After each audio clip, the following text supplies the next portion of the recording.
really big problem with this, that you might be using the connection and out of nowhere, boom, it hangs up. But I think we're back. Hopefully hopefully the people that were in chats are still there and we can continue the conversation.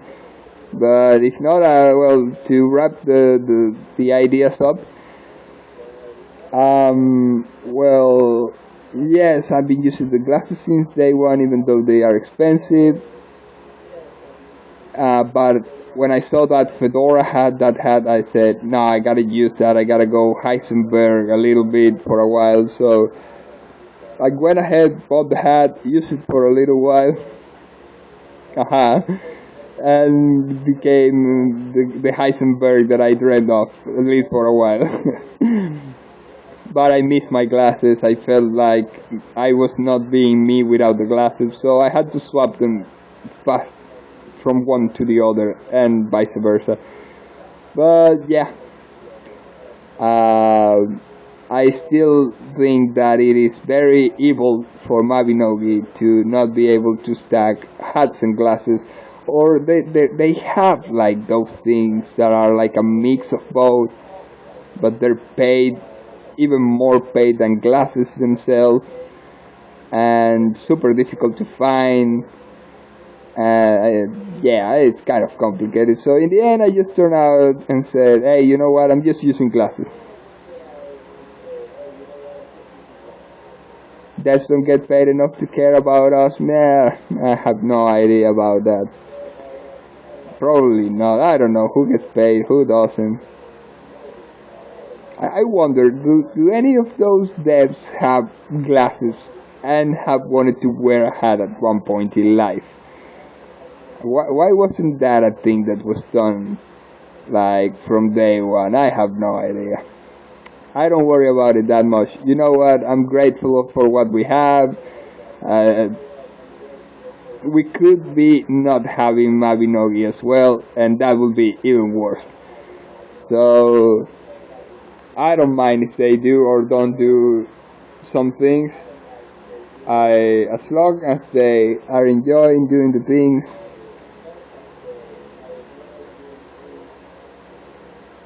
Honestly, these past 6 months of updates have been a blessing. I have no idea what updates came. You came back to so much. I read a little bit. I saw like a stream they did recently explaining some of the changes and all of that, but I was not able to understand all of the things or remember most of the things. But yeah, it seems like there's a lot of quality of life kinds of arrangements, right? But I'm telling you, I'm not even that concerned. Well, maybe with the stacking of materials, but at the same time, I was already having the hang of it with the old system. You know, the small quantities, and I was already like fine with it. You know, okay, we do this amount of gathering and we fill our stack, and it felt comforting and all of that. But sometimes I also wanted to have like a lot of things stacked, especially with food. Hopefully they get to stack a lot of the food items. But if they don't, I'm so used to the old system that I don't blame or feel bad, or at least very bad if they do or if they don't. I don't know. I have learned to, or not learned, but I have gotten around to enjoy Mabinogi the way it is with its flaws. Sometimes I don't know if they're actually flaws, if they are like made on getting used to the cancer. I don't know if, I'm telling you, I don't know if they're bad things or they're things like there to teach, to kind of teach something. I don't know. Talent Dungeon, you're about to explain me what the new Talent Dungeon is, because that I have no idea. There are, though, two things that I don't like about Mabinogi that I wish would be better. But you know, each one has their opinion, so maybe what I think is not good, someone else thinks is, but at least in my opinion, I used to enjoy dungeons better before the Polnavron update.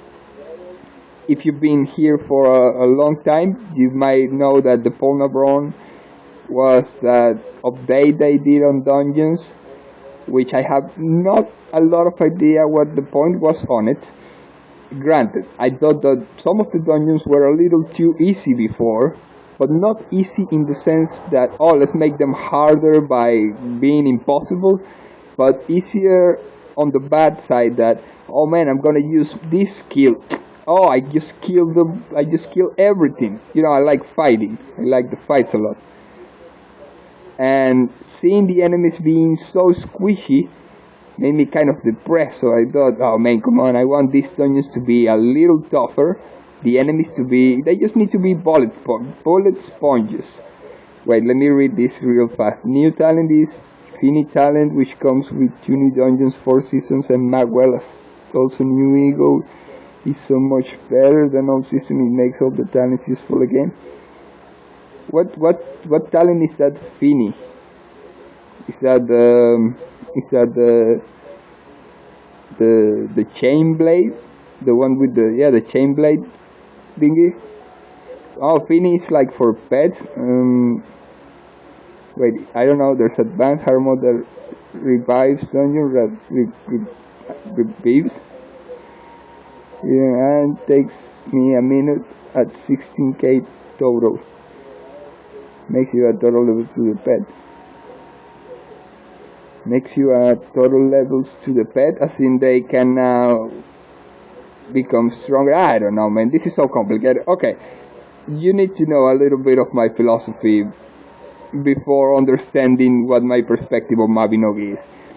In my opinion, one should be able to just create a character like today and be able to enjoy all the content like today or tomorrow if you want some progression things and all of that. For me, having, okay, you have to go rebirth 1,000 times and increase your level 1,000 times, and oh, you wanna create a bow? Okay, you have to go and do carpentry for 1,000 levels 1,000 times. You know, all those kinds of things for me are a little downer.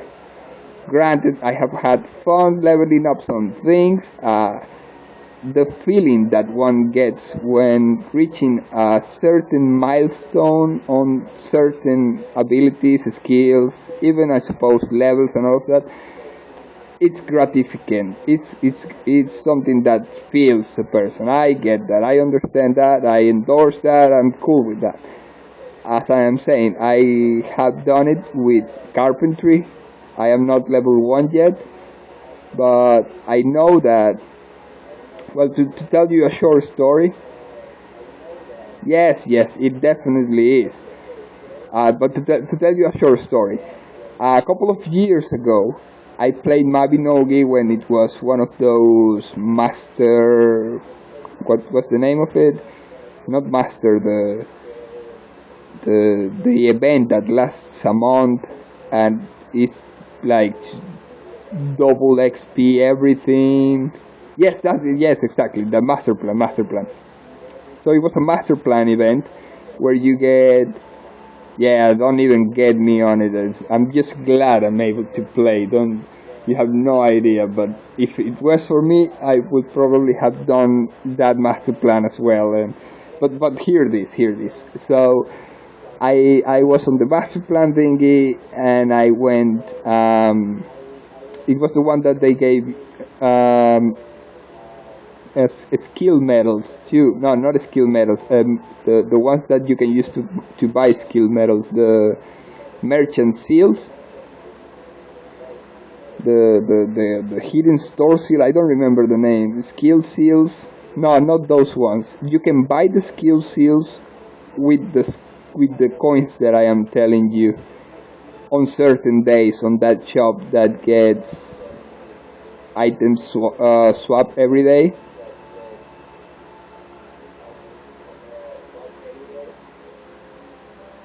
Adventures is dead. Yes, those are the ones.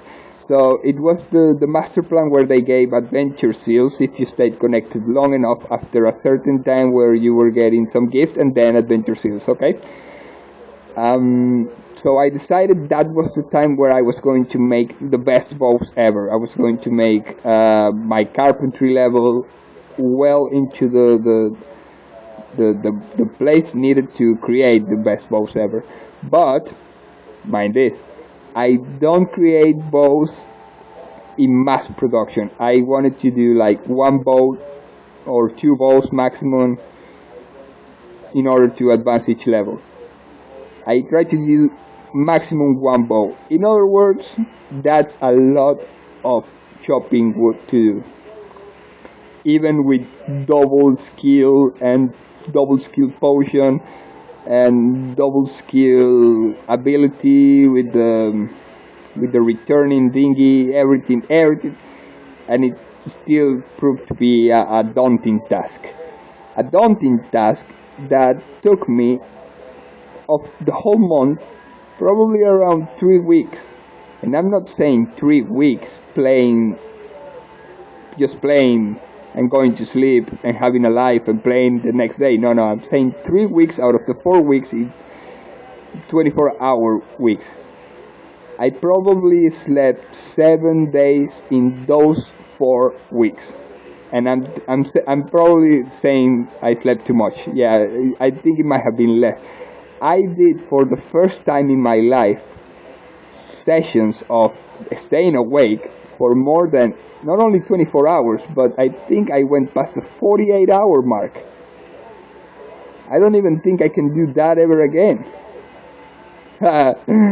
More than 48 hours awake, non-stop, chopping wood, but not just standing there in front of the tree and chopping the wood, or in front of the chopping block and chopping the wood. No. I did a kind of, imagine something like Karate Kid, a kind of training where you start jumping from one log to the other and do the chopping and picking up the branch before it falls to the ground. Yeah, kind of a Zen kind of training. Okay, so doing that is awesome, and not needing, but deciding to do that to raise one level in a skill here, it's awesome. But at the same time, come on, I'm starting to play today. Why can I not be high league? Yeah, well, it's a little, I don't know, counterintuitive to perhaps think that one thing like that is okay, because it doesn't pay what's the word I'm looking for? The doing one thing over again and having discipline. It doesn't pay up the discipline or the loyalty and a lot of things. But at the same time, why make it so difficult? Why just not be able to join in and say, oh, I'm gonna do, I don't know, Kirgaishi or something like that, or any dungeon in the map. I wanted to go get the dual sword skill first, without having to do a dungeon that, at least for me, is impossible still. Yeah, okay, go tag along with someone else, but in the end it's gonna be someone that is, in my opinion, overpowered, clearing the dungeon, and me just standing there and watching. I don't think that should be the spirit. I don't know. I'm raised on the animes. I think I kind of believe more in that. I think it should be something like the adventure thingy that, oh, let's all make a party and let's go through the dungeon together. Each one doing not the same, not so much like a communism, but something like being able to add to the account. Puris, I don't even know what Puris is, but I wouldn't be surprised if you tell me it's like some impossible dungeon, because for me right now, Puris, for me right now, all dungeons are impossible. The only dungeon that I have been able to do since Polnavron is Albi dungeon, and on my main character, with some awesome reflexes, I have been able to do CR. But right now, train how? Because that's the thing. I like doing the least amount of damage possible. I like feeling that even going with my bare fists and no armor, I could be able to just do it. Now that's not being nobody, or maybe it is, but isn't that what anime is all about? Oh, newbie, not nobody. I misread that, but yes, kind of newbie, like being new to the game, having that same spirit of being new and seeing everything like a new thing. I don't know if it was the same thing for you, but at least in my experience, every time that I enter a game and I see something new, it creates a memory. It's a little magical being young and new. Yes, exactly. It's that feeling of everything could happen or something like that. And I don't know. I kind of feel that when I get just too strong, some of that feeling gets lost. Maybe even when playing playing a lot into the game, when having played a lot, when having played much. But I think that if I'm still, let's say, sort of as weak as I was when I just entered the game, I still feel that some of that magic remains. But when I see that I need like a massive overpowered sword and a lot of skills and armor and whatnot that needs to be obtained through so much time just doing things that doesn't feel very natural. Natural how? Natural in the way of if you were reading that in a book, I don't know, would you feel that's interesting? Maybe. Oh, I swipe my credit card. I don't know. I think it wouldn't be probably as impactful as saying something like, I don't know. The heroes decided to travel from the town of beginners and found themselves on the fountain of youth, just to be attacked by grizzly bear. But in the end, they managed to overcome that with the power of friendship or whatever. Instead, we get, well, after the heroes battled for 25,000 monsters, they managed to raise one skill, 2 levels. Well, 1.5, but you understand. It's kind of that feeling that I've been a little against. I don't know if maybe I'm just too full of myself or whatever. I don't know, but I kind of like feeling important even without being it. I think that's what the game should be about. Everyone should, at one point or another, just feel important and become important and do important things. And even by accident, okay, one must deserve them, perhaps. It's a sandbox MMO, but I think, as I'm saying, this might just be my opinion. I think some of the sandbox, at least in battle, got lost when Polnabron was updated. Okay, the dungeons are now more difficult. Oh, okay, that sounds intriguing. Except that when now you enter, well, the enemies are too much of a bullet sponge, and they hit you for so much damage. Come on, it's like the extreme of something that shouldn't have been that way. You just needed to go and double or triple the bars on the enemies, but now you just can't. At least I can't get past the first room, and I don't think I'm the only one. Okay, granted, right now we are like, yes, exactly. We are like so used to that. We are used to being high level. We are used to having to be high level. We are used to needing the top equipment or a high equipment or like things like that.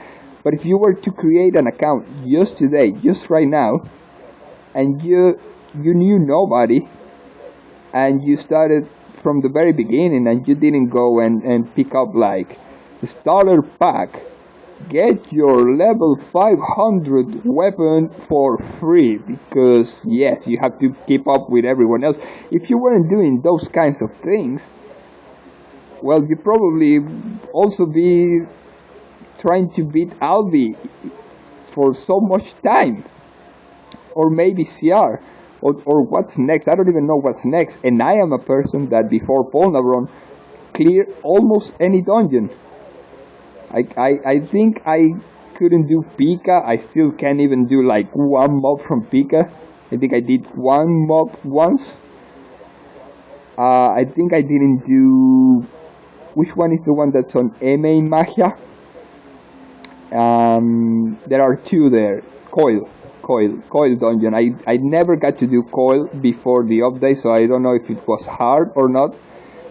I once entered and managed to do a good dance against 5 or so enemies. 5 or so enemies were on top of me, and some of them were just mages, so you know how that goes. And I was able to hold for, I don't know how to call it, 3 rounds, 3 beatings. You know, there's something I love so much about Mabinogi. I'm not sure, don't take my word on this because it's just an opinion. Again, it's something that I have seen but don't have proof that exists. But I think Mabinogi has a system that allows you to receive chaotic damage. How chaotic? Well, you could receive full damage, being probably like your whole HP bar, leaving you into deadly or sometimes even just dying, or you can receive as little as 1 damage. I think that exists. I'm not entirely sure if it does, but if it doesn't, then I think it should be awesome. That's something that should exist. I don't think that monster should be like, okay, so I did this monster, it's called Pink. I don't know, maybe? Are you serious? It might be like that. People hit me for 1 all the time, but tell me the truth. Are you wearing like massive armor, have all the skills into massive everything? Of course it makes them mad. Who wouldn't be mad for hitting 1? If you probably hitting for more than 1. If you're hitting for 1 HP and they're hitting for 1 HP, I think that's more or less fair. If they have a chance, it might be more or less fair. But if you're hitting for 1,000 and they're hitting for 1, well, who wouldn't be mad about it? Just put yourself into their shoes. If you were the one hitting for 1 and receiving the damage, you probably wouldn't be happy either. I have full SG heavy, full abs with a divine blade. What the heck is that? Abyss horn. Yeah, I'm not sure if you're making those things up. They sound like they could exist. They probably do. I probably have seen them also.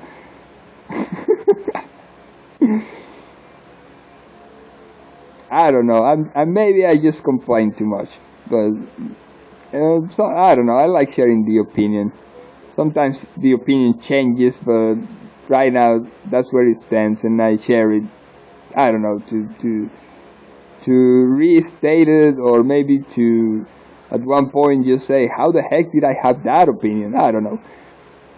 But I think Polnavron made dungeons difficult. I'm not sure if that's an opinion or a fact or whatnot, but I like it better before. Even if when I use, I don't know, a sword, not even like a big sword, like I don't know, a dual blade. When I use dual blade, I could one-shot enemies. I don't like one-shotting enemy, to be honest. Yeah, okay, anime sometimes does that. You get your heroes swarming through the files of the enemies, and they kill like 1,000 enemies with one swell of a blade. Yeah, okay, I get it, and I can endorse that if you're playing Dynasty Warriors. And even there, your enemies sometimes get up again. I think most of the time they get up again. Why Dynasty Warriors? Well, because Dynasty Warriors feature a big amount of enemies, a big number of enemies, and they're all attacking you at the same time. And you have a big place to run. And moreover, the more important thing, I guess, is like all the skills are like area skills, right? So you're hitting one and you hit like all of them at the same time. They all fly, and that's like the aesthetic of that game. But for me, Mabinogi is a little something else. It's kind of more like a kung fu fight between 1-on-1 or 2 versus 1 or even 5 versus 1. But it should be like you hit one, they fall, they get up again, but at the same time you're fighting another one at that same point, and a third one, and you're fighting 2 of them, but they both fall and they get up again, and you're still fighting the first one again. You know, it might sound similar, but in my opinion, it looks different. I don't think it's exactly the same thing. If you're making all the enemies fly around very easily, as in if you are having sort of a more even battle, even if the odds are against, but not so much against for one of both parties. And even on Dynasty Warriors, one can die, so it's not an overpowered thing. And don't get me wrong, it sounds as if I never had an even battle in Mabinogi, but the truth is the opposite. I think the system, and I think the reason why Mabinogi is my favorite game is because of the battle system. I actually learned that there was more to fight than just clicking just one button in a game. For example, the bandits. The bandits is, I think, the only thing that's still quite balanced. You can set the difficulty to whatever you want just by getting less goods, more goods, right? And when you fight bandits, they do more or less this thing that I'm describing. Okay, you might be fighting 5 bandits or so, but if you set the amount of goods properly, well, the battle can go more or less even. There will be an exchange of blows. You can receive hits and get knocked down, but then you can hit them and they get knocked down, but both of you stand up again and keep fighting, and the battle might even end because the bandits flee, and I don't know, one fell, none fell, something like that can happen. And in my opinion, something like that should happen. It shouldn't be like a perma blocking stun attacking just one enemy until it falls and dies. Neither way. It shouldn't be done by the player to the enemies or by the enemies to the player. Bro, I'm begging you to run G23. G23, I'm like on G1 still. Because the problem is that on G1 I needed to do the... Wait, let me finish reading the whole sentence. And then run Kraken. I don't even know what Kraken is. It's so complex that you need to use more than one talent and the different stages separated from all Navi. Not all new content, it's just GPS. So what's with the more than one talent? I'm actually very fond of the one talent thing. I'm telling you, I'm only using 2 skills. And I think that's the way the game should be played. I'm actually very fond of only using 2 skills. Not in the whole game, mind that. I'm not a masochist. I'm not like, oh yeah, please just give me 1 skill for the whole duration of the game. No. But at least for, let's say, a whole dungeon run, I'm okay with being a 2-trick pony. Warrior, ninja, fighter, only those 3. That's a lot, man, because we're talking about fighter, which makes like the weird jumping back. We're talking about ninja, which gives you a little bit of a distance, a long range attack. Well, not long, but a little range attack. We're talking about warrior, which I don't know. Are you mentioning the skills per se? Because well, those are one gets educated into thinking that those are like basic skills that they are used for everything because of the rock, paper, scissors, and all of that. But I actually don't think that's a thing. I don't think that's extremely written on paper. So for what I'm saying, I believe that you can get hit for one HP. You need Sakura for Kraken. Why is it like Nate that's on the water and you cannot reach it without long range attack?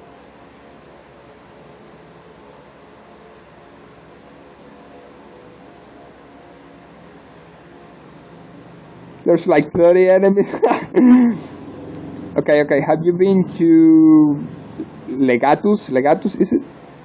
You need to kill them in one soup, or you can do anything. Yeah, I can imagine that. I don't. That's the kind of thing I don't like, but I know that happens, and I prefer to do a battle against 30 enemies and make it last, make it longer. I don't know. I enjoy long battles. I enjoy long battles being even. Then it's the boss. It's probably like Legatus. I never got to do much of it either, but I remember entering into a cave, a dragon cave, and then it's like these wolves start appearing and they all massacre me. I changed your mind with Mabi? Nah, man, come on. Trust me, I've been playing this for a long time and I have read that sentence plenty of times. And then it ends up in a fight because people just say, no, man, this thing. And I'm like, but I keep my mind the other way. You'll sweat hard knowing how much you're missing. I kind of imagine. I read the wiki a lot and it depresses me a little. But I could also perhaps show you what you're missing by doing all things in numbers, like big number thingies and all of that. Because it is as I'm telling you, maybe you haven't enjoyed a battle against a wolf or something as much as I still do. Because since my stats are still kept to a low minimum, I am most of the time able to battle even the enemies that I still battled when I first started. And that for me is a good thing. I don't know. Though sometimes the gap just opens up and you one hit and spider and be like, oh man, that I wasn't expecting that to happen. But still, I think the bandits are what's more balanced. It most important than all, it allows you to set the difficulty, and I think that's something that should be allowed on any dungeon. That's how Polnobron should have been. Of course, the game's still difficult. The game is always difficult, and that's not something that I find very good nowadays. It's something that I think should be optional.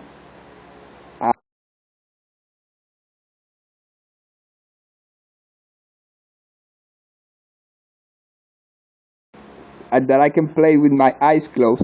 I mean, I should be able to. It will not be the same Kraken, of course, and I'm not gonna lie. If you did the Kraken on impossible difficulty and then you see someone doing it in ridiculous difficulty, you're probably going to be you're probably going to feel, I don't know, cheated or like, man, I feel that my abilities are being underwhelmed, something like that. I understand that. It has happened to me. It will probably happen again to me, and I have seen it being happening to others and whatnot. But I just don't think it should always be a matter of making things unsurmountable. The one thing I agree with is that why do I need to do boring generations for dungeons? I don't know. I think all of those things are optional. I should be able to run that, no requirements. Well, technically you can run like a lot of dungeons with no requirements, and it was like that before. Well, as I'm telling you, I had a policy. When I started to play the game, I had a policy. I was not to raise any skill past the entry level. I don't remember exactly why. If I started thinking about it, I would probably get to the idea of what I was doing that. But I did not rank a single skill, not even one. I think I did the cooking because it doesn't allow you to cook other plates if you don't, or something like that. But I took that handicap for one reason or another, and even then, I was able to do dungeons. Nowadays, I changed my policy and I rank all the skills up as much as I can, and I'm not able to do past the second dungeon on the starter town.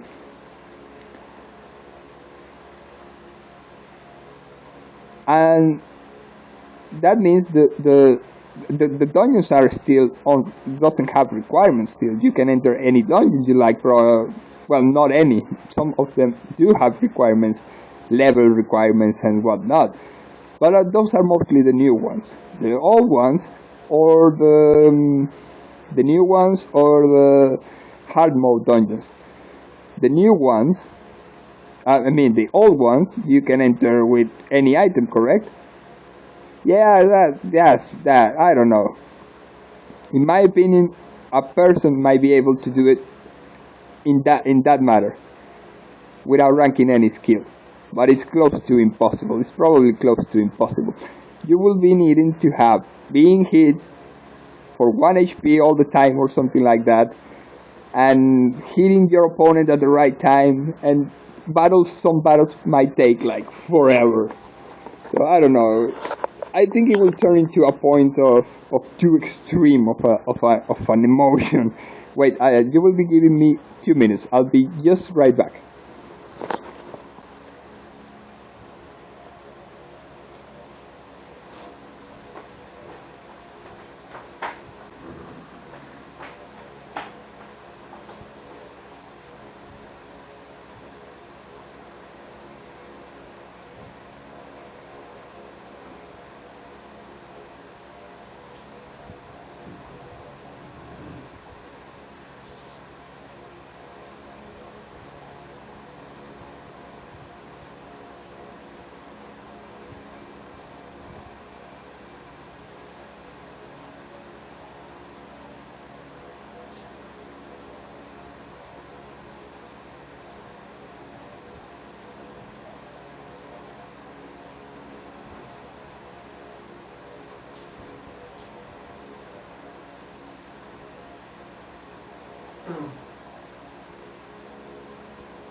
I am here again.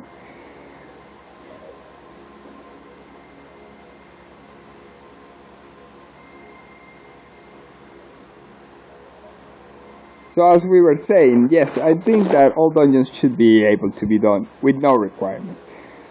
If you want to have the dungeon more difficult, yeah, by all means, have the possibility. But I think, as I mentioned before, since Polnabron, it's just either that or that.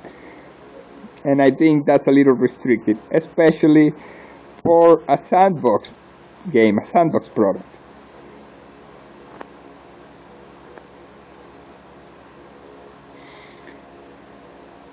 And I know I had another thing I was going to complain about Mabinogi. Those are like two. I only have like 2 things to complain about Mabinogi, and that's one. And the other, I don't remember it. Wait, which one was it?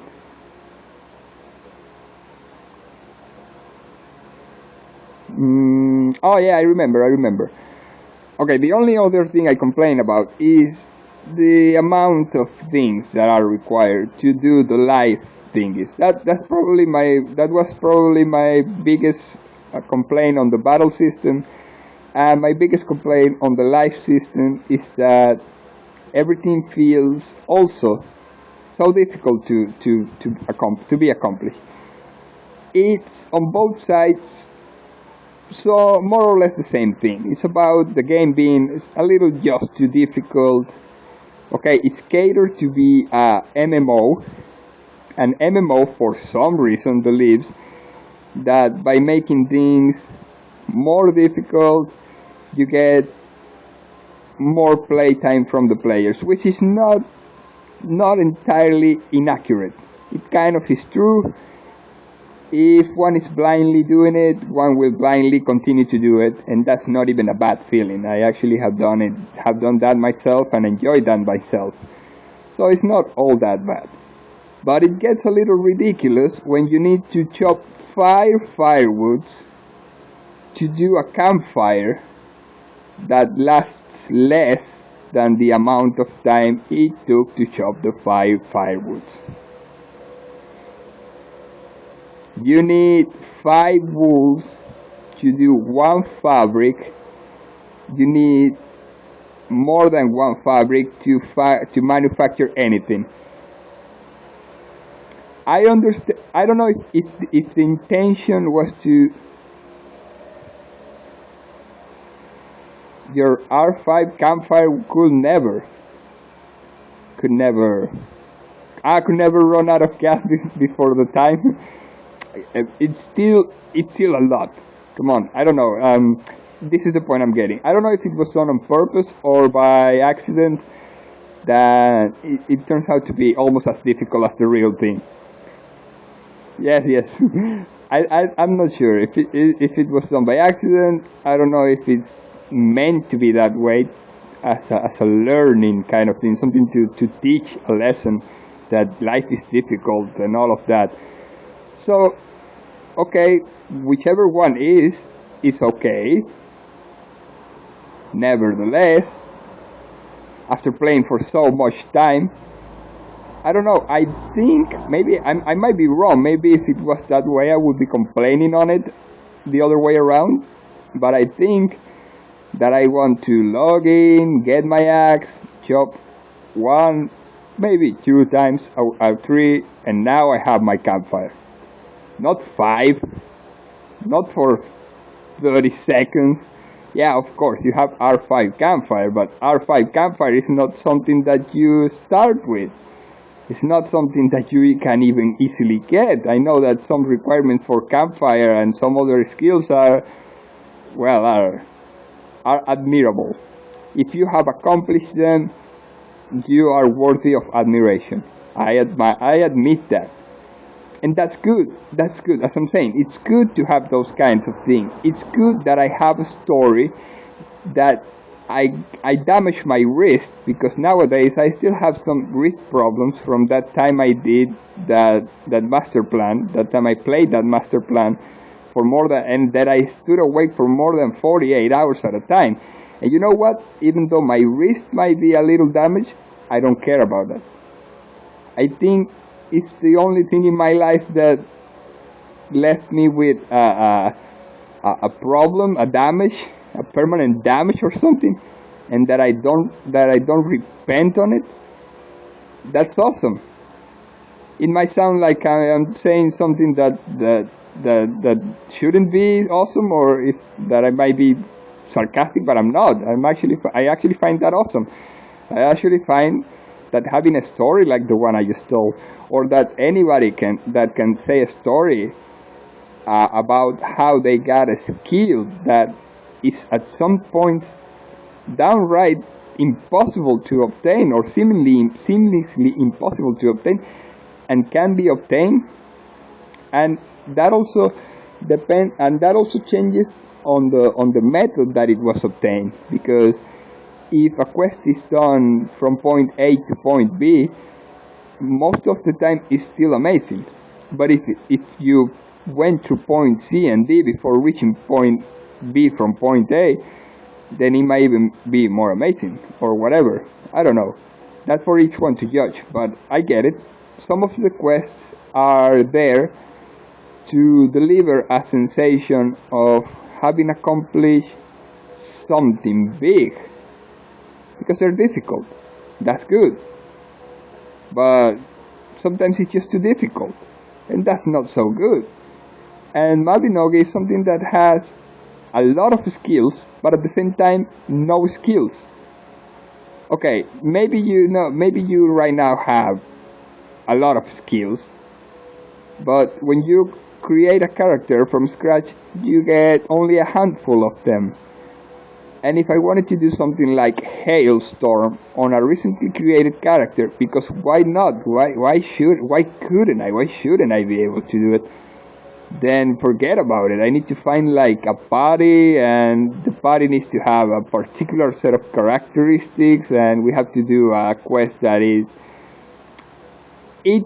Those kinds of quests sound awesome and are awesome and would be more awesome if they were done by accident, kind of a thing.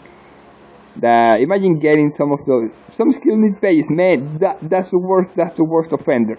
I think no. You know what's the worst offender? The worst offender I have. The worst offender I have found as of yet is I don't even know the name of the skill, and I was so keen on having it. It is an adventure skill. It is finding ruins skill. It is, I don't remember the name. Artifact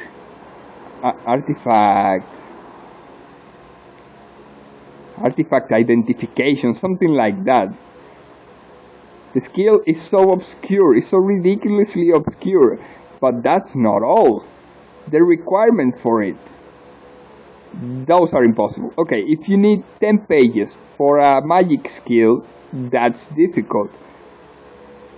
Investigation, yeah, I don't know how you got that on rank F, because it's like getting 5 skills for five books. It's like getting 5 of those books for 1 skill.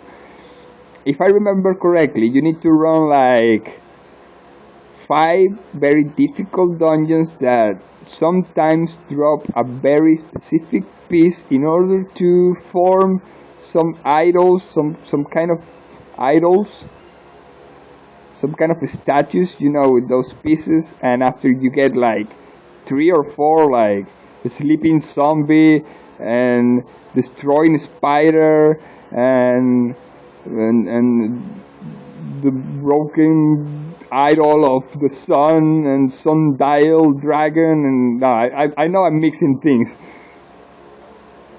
I know I'm mixing things there, but I remember I tried a couple of times. I couldn't even get past the first room on the dungeon, let alone get into the last room to get the item. And I know I know there are people that can make those dungeons in a breeze. They can just weave their way through the dungeon without any concerns, and that's awesome. That's cool. If someone wants to play like that, that's great. But I don't want to play like that, and I don't want to feel that in order to be getting those items, I need to do something. So I don't know. I know it's a skill that proves just how much exploration you have. No, actually, it doesn't prove how much exploration you have done. It just shows how much killing you have done, how much leveling up you have done. I don't know. It's so crazy. It's like it is slightly related, but in the end, in my opinion at least, it is made just too difficult. Just downright unnecessarily difficult. Some of those pieces you can obtain by some gachapons or some events, and that's all good.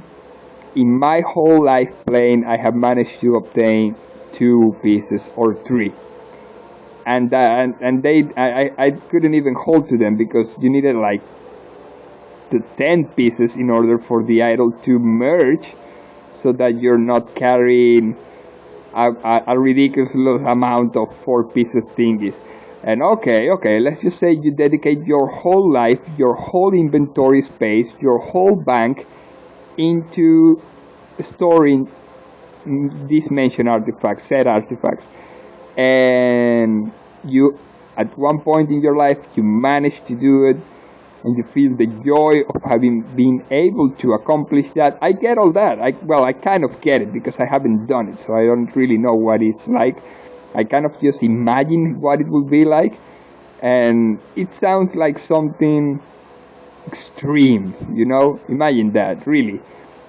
In a day and place where we dedicate our items, our pets, our banks, everything, our item space, bank, pets, everything, to just about everything that we can find, or at the very least the most expensive of things. Imagine dedicating everything to a single task, because basically you will be needing like all that space in order to store all of those things, especially if we didn't have like free pets with inventories each now and then, and extra bags, and being able to purchase extra bags and those kinds of things. Without all of that, you probably will need to do a lot of investigation, a lot of exploration to be able to dedicate all that inventory space for that.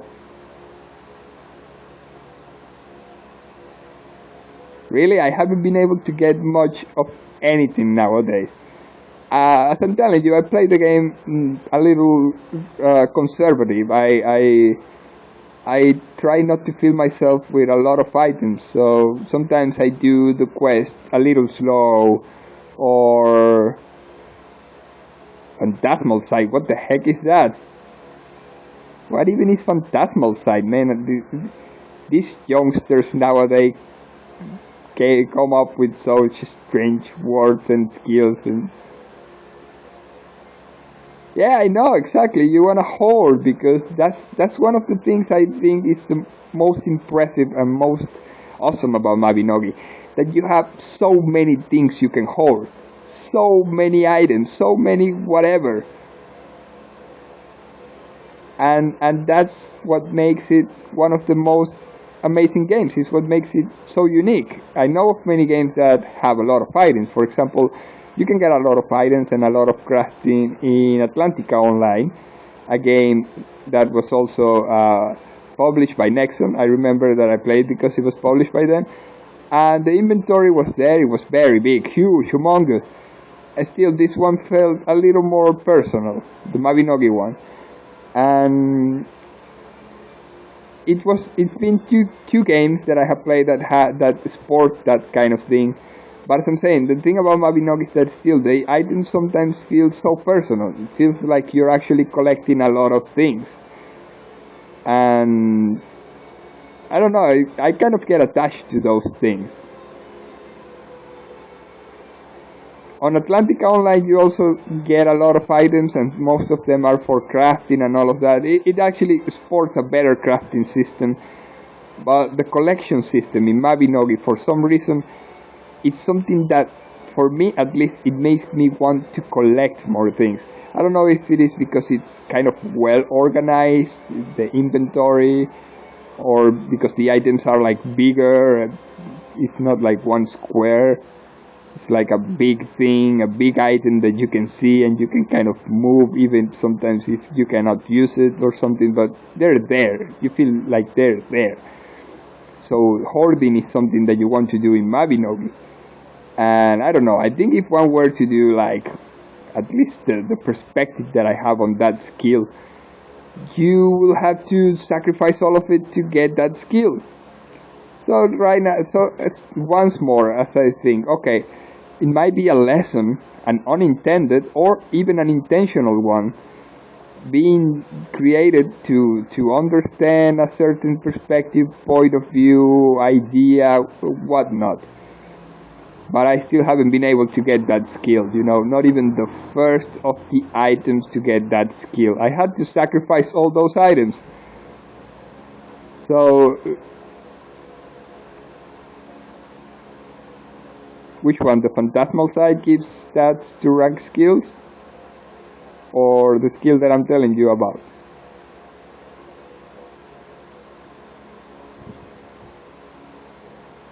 Oh, okay, I know what you're saying. That when you rank skills, you get stats.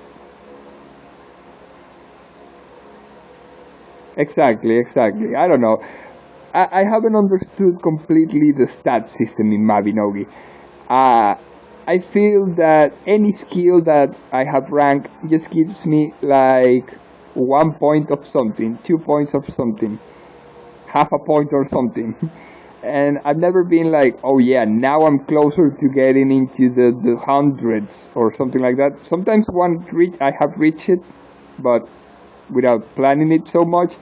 And I don't see the skills, and I don't see the stats like I start adding them up. I'm just a little more casual about it.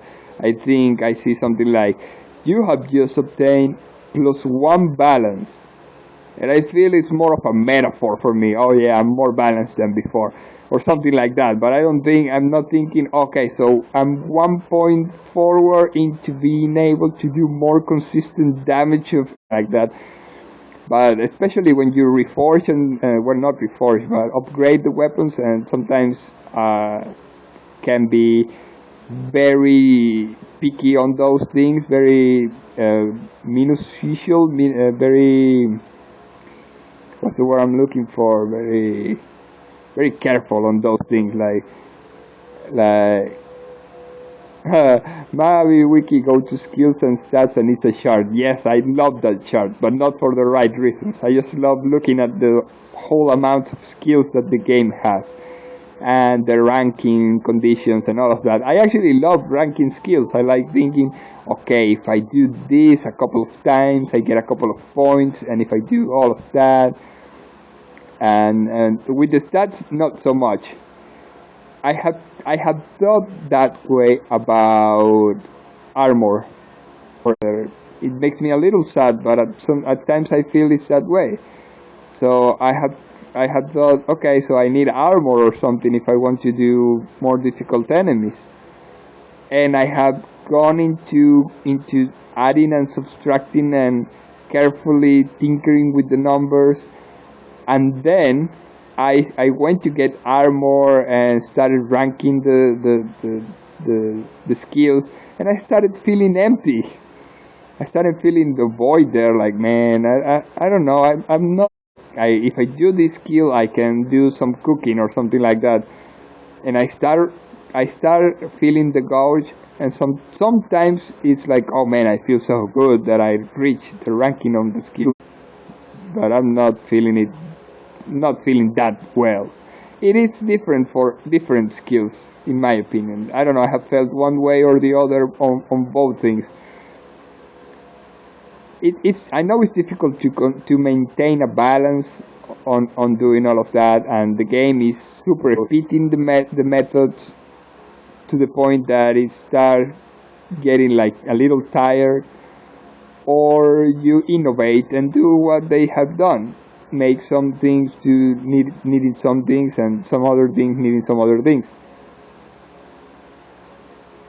The more I play, well, it's not like I haven't been playing for a long time. I've been playing since 6 years ago or something like that.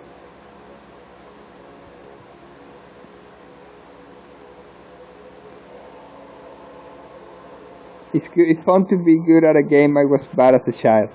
I feel the other way around. I actually feel that I prefer to feel better if I play the way I did when I was a child. I like feeling like a child. So yes, of course. Sometimes I understand, and I'm glad, and I feel the same way. Like I have grown, but it doesn't apply all the time. Sometimes I want to feel like I don't need to grow in order to do something great. Like I can still feel like the way I felt when I was a kid, and still be able to do something great. So basically those are still the only two things I complain. Yeah, some of the skills are difficult to acquire, but I have learned that, okay, if they want to do it that way, hopefully they get like alternate routes to get those things. But the battle system should definitely, especially the dungeons, should definitely allow you to get the difficulty that you want, ranging from something that would be considered ridiculous to something that could be considered unfair.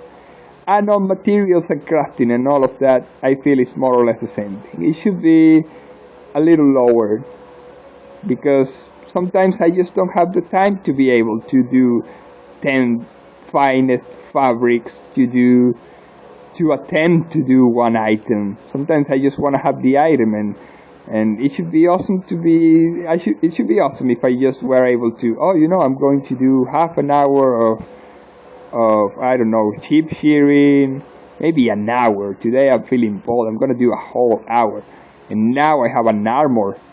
I think that's close to impossible. I tried to do that, and not for an hour, but for a year, and I ended up buying the armor.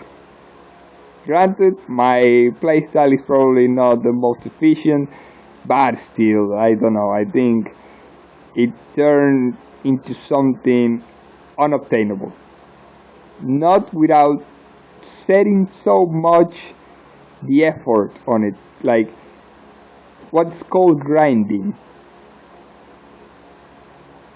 I'm not into that. I know many people say it, but I'm into casual. What casual? Like, this person doesn't play. No. Casual in the sense that you, by mere chance, found something. That you were walking and, by the way, there's a rock over there. It turns out there's a magical rock, and I can use that magical rock to make an armor more powerful or something. Instead of being like, I know this monster gives a certain rock, so I gotta go kill said monster 1,000 times for a 0.0001% possibility to get the rock. I don't know, I think it goes a little against my beliefs. Well, you have a great night too, and I hope you have enjoyed some of the stream, or most of the stream, or all of the stream, and hopefully we get to see each other again soon. And hopefully it will be on a working computer, so we can walk around in Mabi and share some of our perspectives. Hopefully you don't get to hate me too much, because trust me, it's been like that in the past. I have shared my opinion, and I have found disagreements, and those disagreements have scaled into bigger fights or something, or bigger disagreements, and in the end, I'm a solo player. Both by decision and because nobody stands me, so hopefully we get to reach a middle ground or something, but I'm just too stubborn as well. I would like to find people that will be into playing the way I play. I used to recruit for dungeons. Used to do a recruitment to go on dungeons, and it was my kind of a rule, or it's more than a suggestion, because it was more like a rule that I had for my party. I wanted to play with people. Yes, it will be nice for people to be able to enjoy something with their stat. Definitely. Because to each style, each person has put a lot of thinking into it, and a lot of time into it, and finding someone that maybe in accordance with that is something that I think might be awesome. Yet I don't know, because I haven't been able to find someone that complies with those rules, even if it sounds a little too authoritative. But I'm trying to find someone or some people, a group of people that are willing to put those glasses on, like see the things that I'm saying, that are willing to perhaps they may even need to sacrifice their own beliefs in order to see that. But so as I was saying, I tried recruiting for dungeons a lot, and it was kind of the rule for me, or kind of a rule, mostly like a rule, that we shouldn't be the first to attack, that we should be on equal grounds with the enemies, with the monsters. Like, let's not try to one-hit everything. Let's not try to race through the whole dungeon or race through the whole fight. Let's take our time. Let's let the enemy hit us. Let's hit the enemy with low stats. Let's defend. Let's help the other, but without killing their attacker. You know, sort of like take the hit, but not exactly be completely unharmed by it. You know, let's have our HP bar and even the mana bar, even though I have absolutely zero mana skills. But that's another story on how difficult it is to get any magic skill whatsoever. But yeah, I want to have like the HP bar go a little down, then a little up, then a little more down. And you know, the healing, for example. Just to mention another example, if you are the healer of the party, heal once. Not 5 times. You get 5 heals, but you heal a character only once. I know it will be kind of difficult to actually be able to hold a battle. But okay, maybe I'm wrong, but I don't think so. But tell me something. When you see a healer, do you imagine the healer like doing a very fast 5 times heal, or doing a 1-time heal and then going on to heal another person 1 time? I don't know. I think that should be like the way it should be done, so to say. But instead, what I've gotten is a healer that gets its heal prepared and heals me for 5 times in a row. Boom, boom, boom, boom, boom. Okay, it's efficient. It gets the work done. But sometimes it's not about getting the work done, because it's not a work. It's sometimes making it visually appealing, in my opinion. So it should be like making just that only 1 heal, and maybe not even doing the other 4. Because keeping those heals also give you more armor if you need a reason not to do them or something. Yeah, even the pets do it, so it's kind of difficult. But the pets do it less fast. So the pet, if you ask a pet to heal you, it will heal you a little slower, and that will be a little more okay. I don't know. Still, the core concept is the thing that I believe should be kept, and it shouldn't be whether you heal once or 5 times or whatever. It should be something like, let's make the battle as even as possible. So in the end, even if everyone else, even if all our party falls, that we have a very close time. No, not a close time together. No, like, oh man, that battle was so close. We died, but the enemy was left on 1 HP, something like that. So I don't know. It's kind of strange, perhaps, or even unnecessary by some standards. But it's what I like. I want to have that kind of story. Man, you saw that we were fighting, and out of nowhere, I came and I appeared and managed to receive that final blow that was for you. But I got killed. That's okay, because you managed to take on the enemy with your last HP, and yeah, that was a tough battle, and the enemy did well too. You know, it's kind of that thing that we are able to appreciate an enemy doing its thing right. Because I think in Mabinogi, at least, most of the time that happens. The game is a little unforgiving. I have to say that. I still think that the chaotic system exists. That you can get either hit for 1 HP or for the whole bar by any enemy. But even though that chaotic system may or may not exist, it is still a little unforgiving. I have not seen that one hit hitting so much as I have seen the other type, especially if you go like on Pika or something like that. And if that chaotic system kinds of exists, I think it should be a little more relaxed, more having less damaging hit than than ultra damaging hits. Oh yeah, I totally understand the adrenaline rush of almost finishing it, but getting flanked because of not worrying about a mob on the side or etc. Yes, exactly, like battle stories,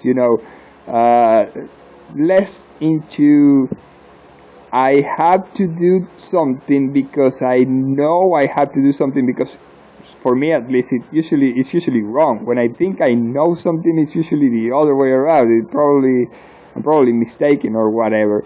So yes, not having to worry about what it is that one thinks that has to be done, but actually just doing things, which is a little ironic because it goes slightly against what I'm also preaching, what is also kind of my rule, which is to go a little easy on the enemy. If you feel that you're about to kill the enemy and that it doesn't have a chance to respond or to answer back or to defend even, then probably you should just hold it until you both get to a more even ground, or make that last hit be like totally worth it, like having a photograph ending, instead of just, okay, this one is down, now let's get this other one down, and then another one down, and down, and down, which is sometimes what I feel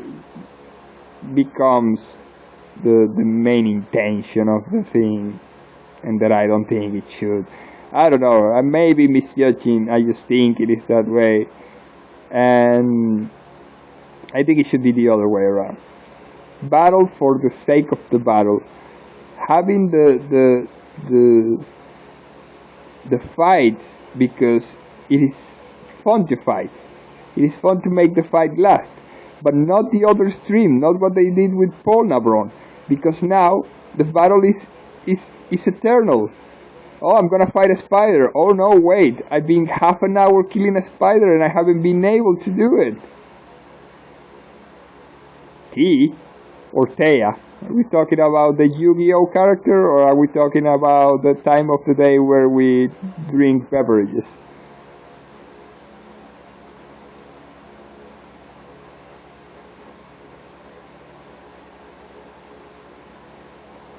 The drink. Oh man, I love tea in Mabinogi.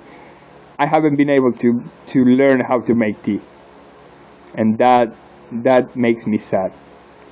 I have been trying, but I am just so against giving a ring to that guy in the restaurant. I do not want to buy a ring for that dude. So you know what I've been doing?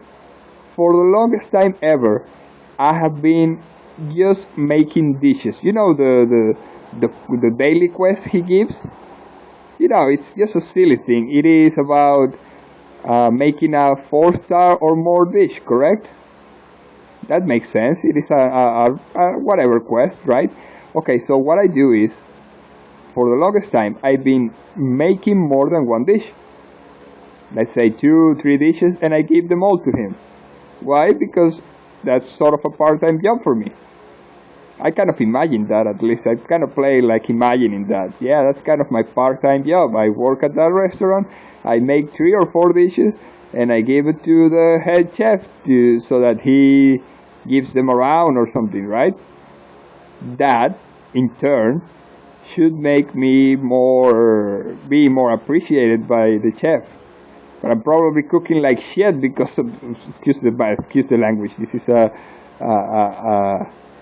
old audience's channel, so no bad words.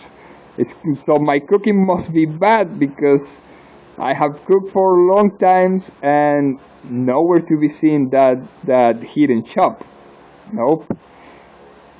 Which, if my research is correct, can be obtained if one just gives any gift, if the character likes the gift, right? So it probably doesn't like my cooking, and therefore I am not worthy enough of learning how to make tea or any other dish whatsoever, not even rice.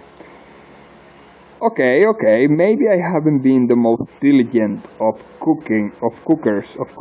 I haven't been the most diligent of cooks. I have not done it every day, many days, but not because I haven't wanted, because I have had that plan.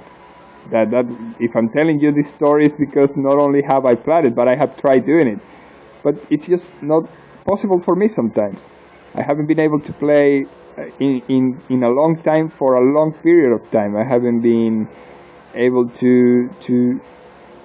Oh, but I cannot open videos from here. I am broadcasting from my phone because my computer got broken. It has some charging issues, so I am streaming from the phone, and I am just barely able to watch the chat, as you may be seeing it too on a little side of the screen, but I am not able to follow videos from here, and remembering that address is a little difficult. But if you want to describe the video, that will be good too.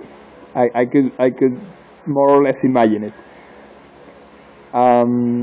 So yes, I was saying, I tried to follow on that plan to become a chef in that restaurant. Cook the dishes and maybe sometimes be able to cute white folks laughing remix compilation, 10 hours. I love those 10 hours videos. They are always funny because just by the fact that of being 10 hours already makes them funny. But cute white fox laughing is something that I also need to watch. So yeah, sadly I could not go through with the cooking in the restaurant, and I have not been able to get the book. But at least I have probably done it like 2-3 days in a row, which, okay, in my opinion, I am not a developer of Nexon. I am not a developer of any game whatsoever, and hopefully I can at one point get something that is just a little bit of awesome as this game is.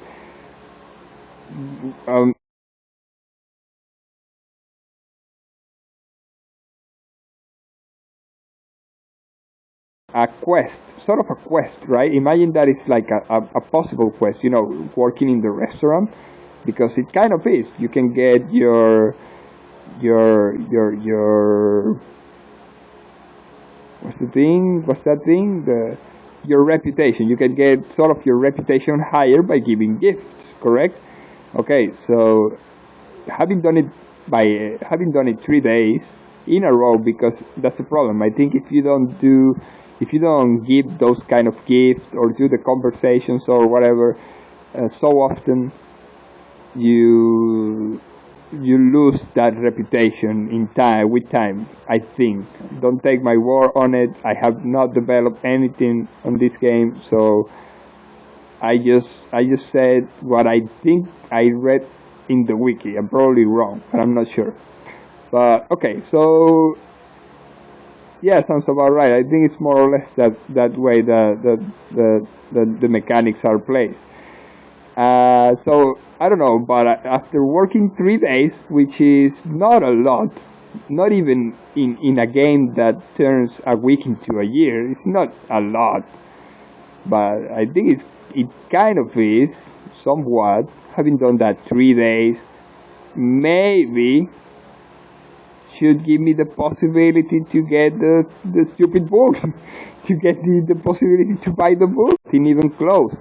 And I just don't want to give the guy a ring because that's what the mechanics mean I have to do. Shouldn't mean I have to do that in order to get the book to improve my cooking. That's something that I feel is a little... I thought about that. Staying there for a whole month, ranking, well, not even ranking, cooking, and seeing if after a whole month I get the possibility to buy those books, maybe not. So, but I just have been able, and after kind of discovering the wonders of having multiple characters, of being able to join multiple characters, or to walk along many other characters. In other words, build alternate accounts. Made me wonder. Okay, so what if I want to do rice with all my characters, or what if I want to be able to cook tea? That's how you say, make tea, right? with all my characters. Then I will have to go, what, a whole year if I have 12 characters? And I know that this quest, this kind of invented by me quest, it could be done that way. Maybe things on conversations and give the right dishes, the right cooking dishes. Maybe you can get it in a month, maybe even less. Who knows? I just know that I couldn't do it in 3 days. And it's like that. I learned that. But it's a little stream, man. It's not even ranking 1 cooking. It's like the 3rd rank from bottom up. It just blocks my progression. So please don't tell me I'm not the worthy cook, because it's just a little too blocking. That's just an opinion on how difficult it has been for me. How difficult I have felt the game. And I haven't let that hinder my creativity. I'm still playing it, kind of not worrying so much. I still go sometimes, do a dish, feel like I'm the best cook, even though I'm not worthy enough to get a book to improve my cooking, or whatever. But I still go there and have a great time, even if I'm not able to cook some of the things that I would like. Maybe one day I'll be able to get the book just by mere chance or by doing things right. But the definition of what is right probably should be a little easier to obtain. Because in the end, come on, we're just there to do things. What's the word? A little more easy than what we could be doing in real life. I can cook rice in real life, or tea. So much for my fantasy life.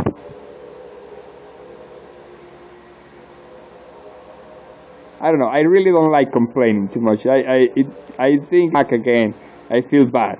I feel bad because I think I say things that are harsh on whatever it is that I'm criticizing, and that in the end I sound dumb. Opinion in the end, and so I hope I'm not bothering anybody with this criticism. Not even the game itself. It's just something to see in the future. There are many things to do in the game. There are many games to do in this life. There are even many other things to do in the life, even though I don't know which ones they are, because mostly I will only like to do games, probably eating and drugs. Okay, there are many things to do in life. At least a couple. Yeah, and sleeping. A lot of sleeping. So in the end, why just not making my casual experience in... Oh yeah, streaming. Sorry about that. It's like I could stream for a little more than 240, but it also takes how I have been on situations where I don't have as much bandwidth, either for uploading or downloading. I try to keep it to a low bar, so it's easily accessible for anybody who would like to see the stream, and also it will be easily to stream in a situation where my bandwidth is not very broad. So I'm still testing the numbers to see which one is like the less worst, like being the best out of being the lowest, but that's kind of difficult still. I think I'm streaming around 256 kilobytes of video and 64 kilobytes of audio.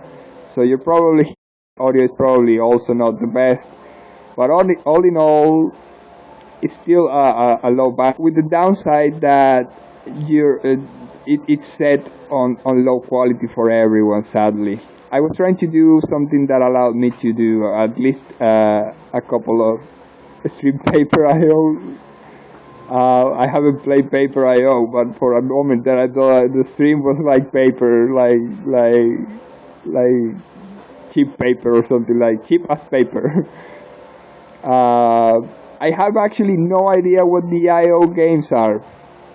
I have like heard of them. I have like seen them, but I don't see what's the concept between them? Like, I think I saw one that was a snake kind of game, and that ended in IO. And then I saw one that was completely different. My mind just broke, and I couldn't understand the concept. Is it like a game that is played by many people or something? And they all. I think that was a Slither.io, but I did not. I did not understand. I don't know. I wouldn't know how to describe it, but is that the same concept in all of the IO games? Like, everyone plays something, and you can see either very big or very forward characters and very small characters that are just stuck in, and even the big ones can fall, and even the small ones can, well, they mostly also fall. But is it something around those areas? Because I don't know, as I'm saying, I don't know much about the IO kind of mechanics. I think it's kind of like that, but I'm probably mistaken. So yes, that basically that's the all the streaming is done on low bit rate. Hopefully it turns out to be good for some. Like, for example, a younger version of me that or a future, because I have no idea. Oh, very small games. Makes sense.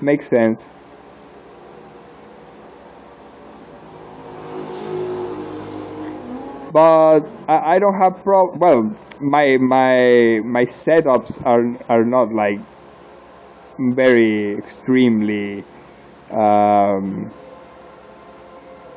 very powerful, but I haven't had much trouble running some games though.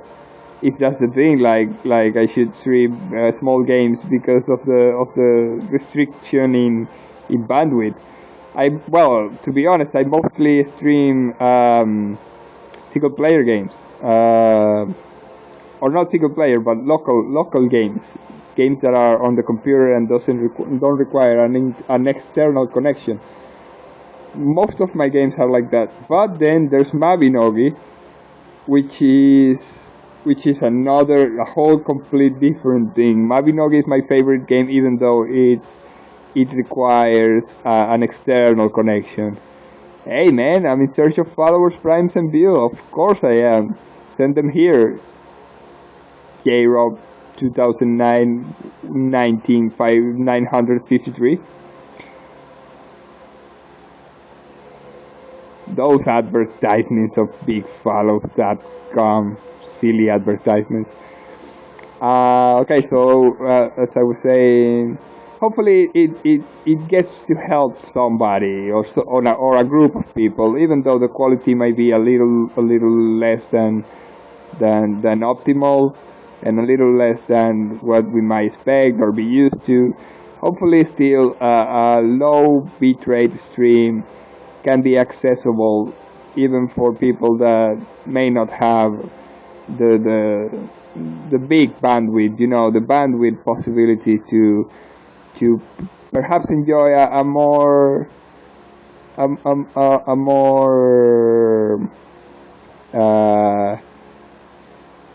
bigger bandwidth, bigger stream or something. I don't know.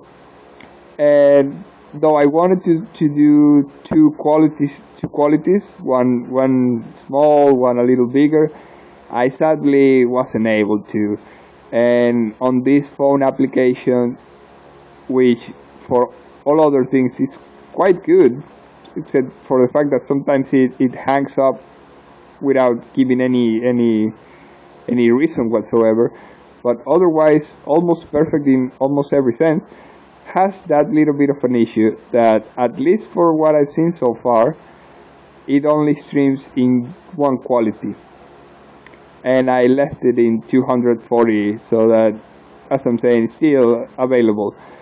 Although I think the chat might be unreadable in screen. I can read it because it's on the phone screen, but I'm not sure if someone seeing the stream would be able to read the chat. which will probably be, well, not probably, but yeah, most certainly will be something not optimal, not desired. So yeah, in the end, I don't want to be too harsh on Mabinogi because the game is, other than what I have been describing, almost perfect. If I were to be asked where would I like to live, it would probably be on Mabinogi. It has all the good things that I believe exist in life, but better. Well, taking some of the difficulties on a couple of things, it definitely would be better. And if one is like would have the freedom of creativity and the possibility to do things a little easier on some occasions, I think it really could be an improved version of life. So maybe that's why I criticize some of the things that I find might be wrong on Mabinogi, because in the end, if the game is an intentional or unintentional way of teaching about life, because after all, some of the things there might as well be lessons in how to do them outside of the game. If it is intentional or unintentional, the teaching of it maybe it's done that way so that people learn about something while playing, or I don't know. In my preference, at least my personal preference, I would like it to be easier than outside life. I would like it to be a more relaxing experience, an escape, instead of just being a learning session. I don't know. I have enjoyed it. To more relaxed experience, even though the less relaxed experience might have forged things in me that should be considered good. Maybe could be considered good. So that's why I think, even though it might be harder to implement, maybe leaving the open possibility for people to choose one or the other way around could be a welcome improvement. Like we were mentioning before, it would be awesome if one could choose any dungeon to be just as easy as one wants, or just as hard as one wants. Like I could do end content on a difficulty that would be just ridiculous, even for a character that has just been created, and that doesn't exist. That there are a couple of things that a character just recently created could do, but not many. Don't believe me? Just try it. You just create a character out of nowhere and try to do whatever without getting equipment from other characters, without, just imagine you're just there and you know, just go around doing things, whatever may occur to you, whatever may come, and you will see that without equipment, without the stats, without the skills, it might turn just a tad bit impossible to do a lot of this content, which is sad, because on a game with so much content, it should be, in my opinion at least, a matter of, oh, what should we do today? Instead of thinking, oh, would I be able to do something today?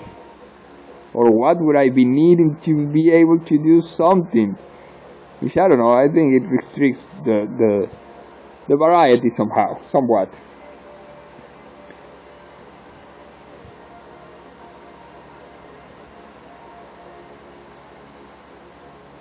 By the way, let me just check on the time for a second. I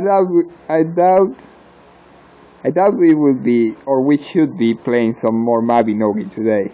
It's sad because I only managed to play for like 5 minutes before the computer broke down, sadly. I had some big plans, but that was before the power cord, or the power supply failed on me again. But I also have other plans, because if you notice, I'm doing a birthday charity stream which has gone since the 24th, which was my birthday, and still going because, well, I wanted to give a place for a lot of games in my feed. But I wanted to obviously give them more than 5 minutes, which is what I could give to Mabinogi, sadly. Well, the conversation has been good still. I have enjoyed doing all this conversation. Hopefully you have enjoyed hearing it too, but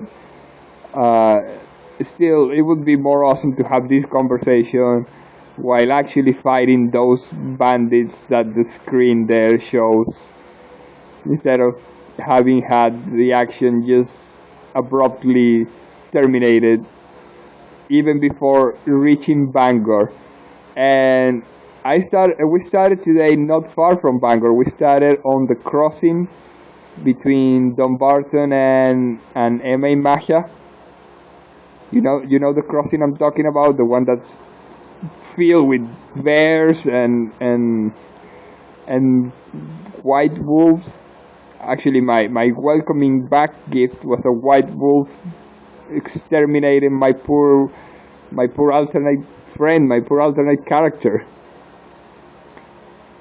And I was carrying a balloon, so that meant one less balloon.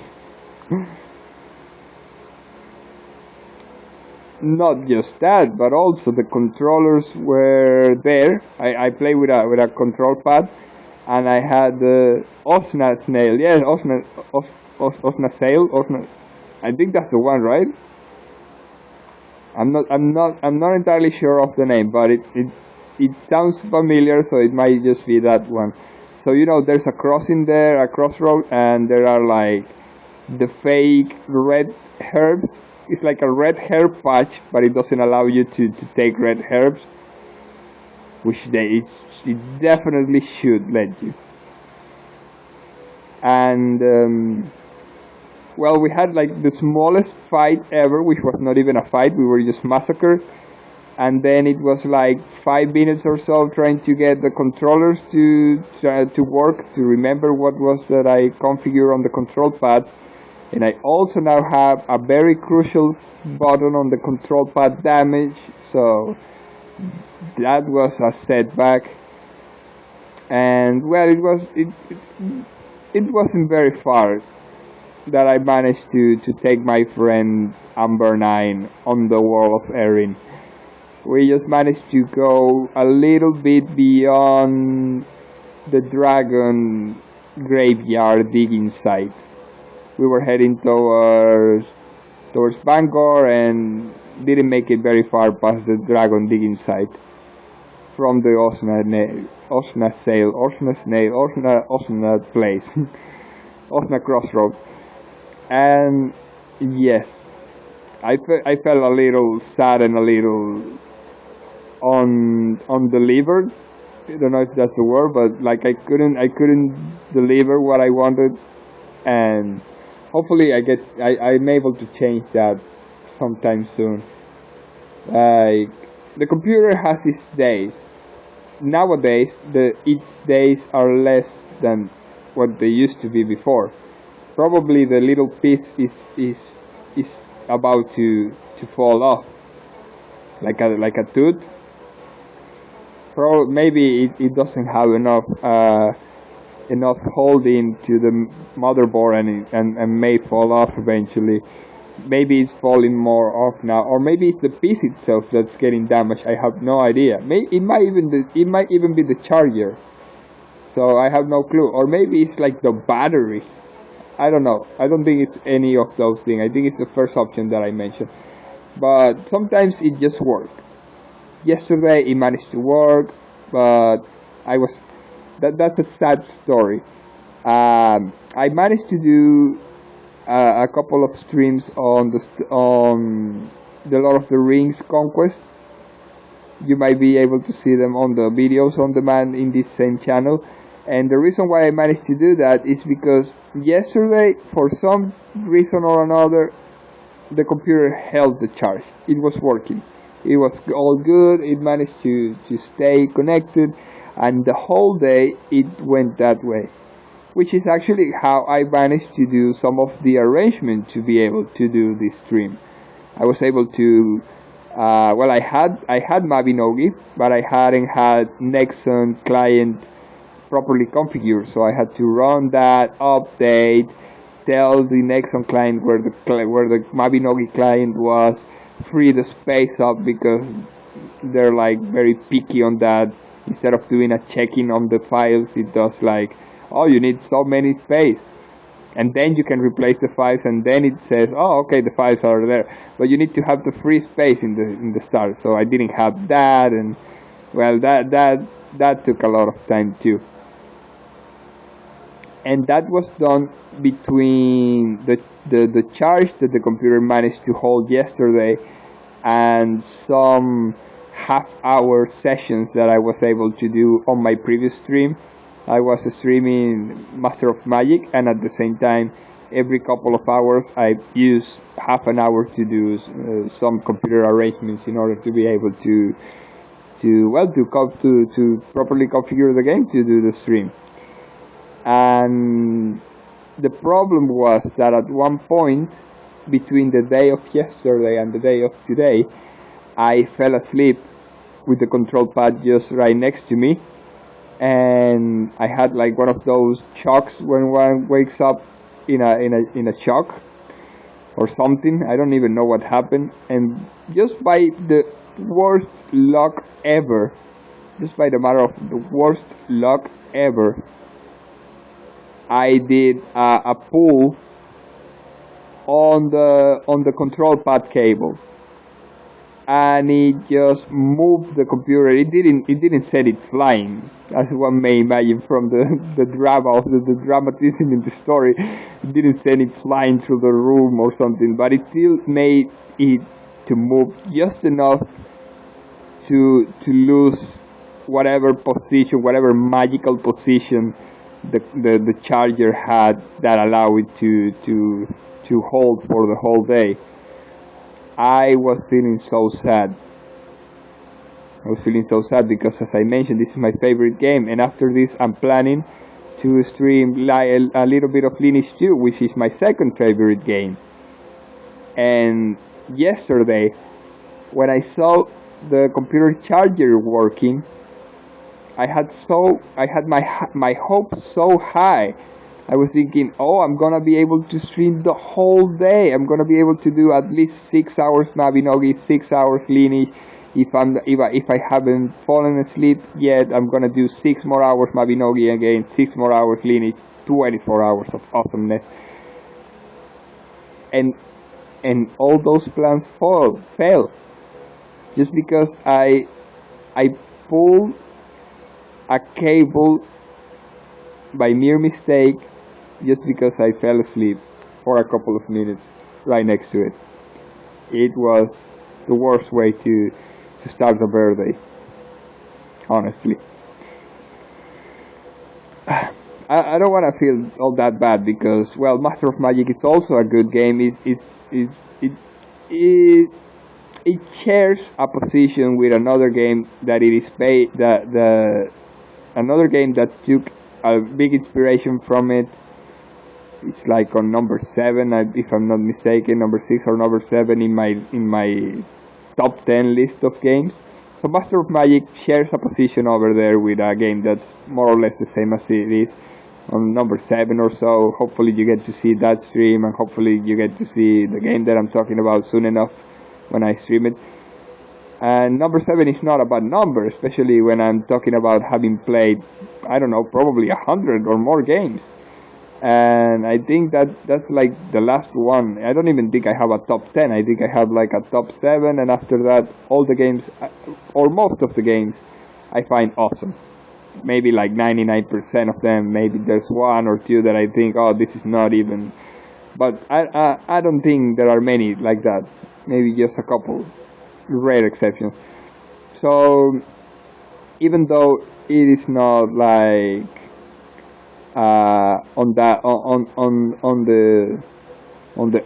old list, it has like a position just about there. It's not a bad game, it's a good game, it's all I'm trying to say. And for me, it's not only a good game, it's one of the best games. I don't know. I'm gonna be harsh, but I think for me, everything just feels like it pales in comparison to Mabinogi and Lineage 2.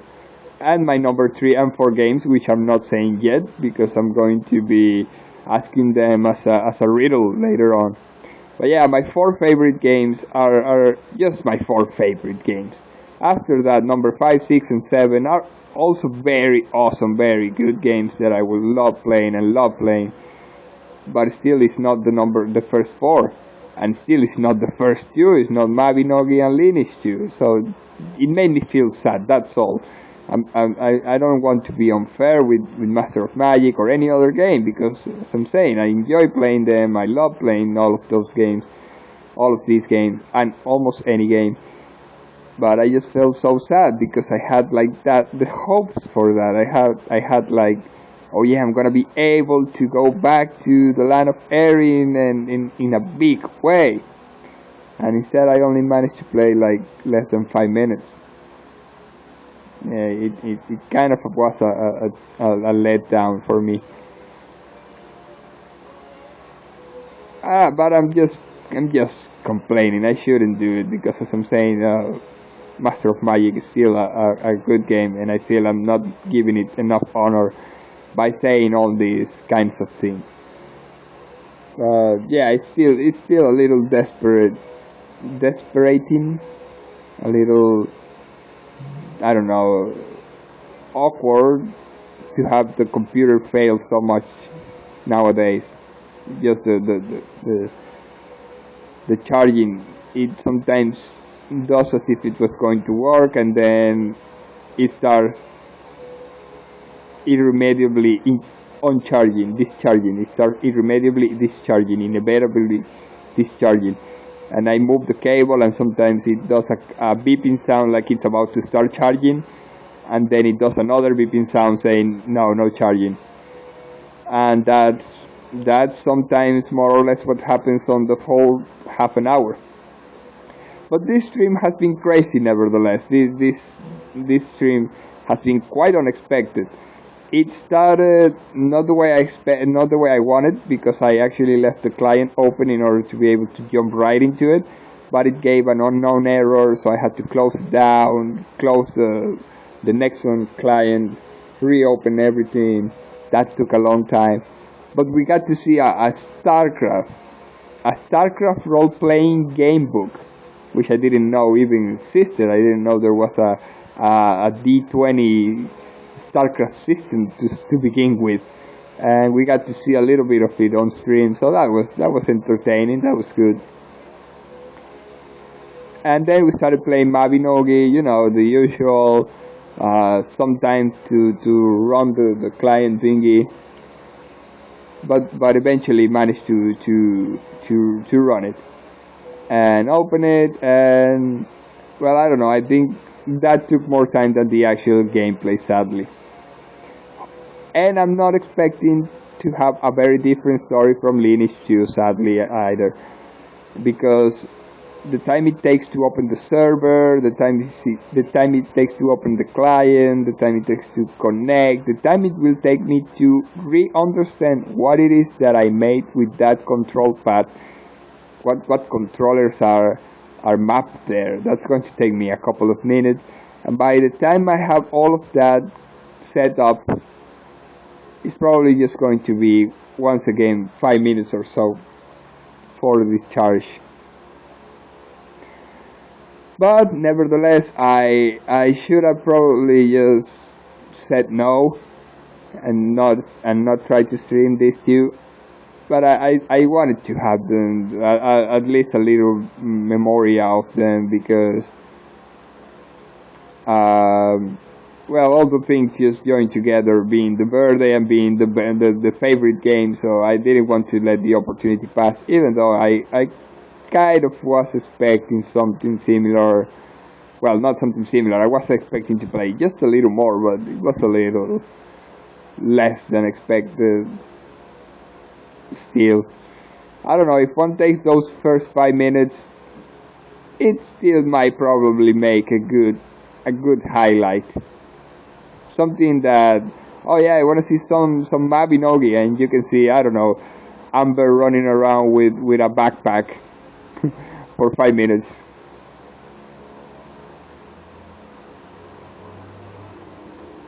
But the streams are not over. Nevertheless, I have some plans right now, which was the original plan. I was planning to, after playing Mabinogi, play some Mario Kart, Super Mario Kart for the SNES, seeing that, well, I can run that on the phone without any issue. And I still don't know if I should allow for the computer to charge completely and do another frustrating 30 to 15 minutes, 15 to 30 minutes in Mabinogi, or if I should jump to Mario Kart, doing an hour or maybe an hour and a half, something that allows for the computer to do the recharge it requires, and then jumping on another frustrating 15 to 30 minutes Lineage 2, at least to have the 15 minutes. It's better to have 15 minutes than it's better to have the 15 minutes and not having any minutes at all. So yeah, we did Master of Magic, we did Mabinogi, I want to do Mario Kart, I want to do Lineage 2, and I want to do Yu-Gi-Oh! At least a couple of games that I can do on the phone as well. And well, I don't know if I probably shouldn't be trying Mabinogi again. It's been good because I wasn't expecting to have a lot of people coming into the chat. That was actually one of the best surprises in the whole day, to be honest. I'm studying here. I'm studying streaming not far. I just recently started streaming. I haven't been a long time in the platform, and seeing new people arriving in the channel and writing and talking, that has been a good experience. Still not as good as Mabinogi, but good enough. Very good. Yeah, come on. I'm not gonna lie. I'm not gonna say, oh yeah, it's almost as good now. Not even you would say that. You have played Mabinogi. You know how awesome that game is. I couldn't lie to you that way. So yeah, it's been awesome. Nonetheless, it's been awesome. It's been awesome having had people in the channel. I have, as I mentioned, I have streamed a couple of times in this month. I started this month actually, but I've been very diligent on it. I was doing all the preparations for the day. I wanted to have a good couple of videos for people to enjoy. If I got, because I knew I was having my birthday and I knew I wanted to do a charity stream to help out and to be able to spread the word, right? So at the beginning of the month, which was when I was able to start doing the streams, let's say like full time, more or less full time, or for long periods of time, without having other things in my agenda and things to do and pendants and those kinds of things. When I managed to start on the 1st of September, well, around the 1st of September, around the September the 1st, I thought about it. I said, okay, so my birthday is once a year, so I have to make it big, and I think I can make it big if I stream with the title birthday on my channel, right?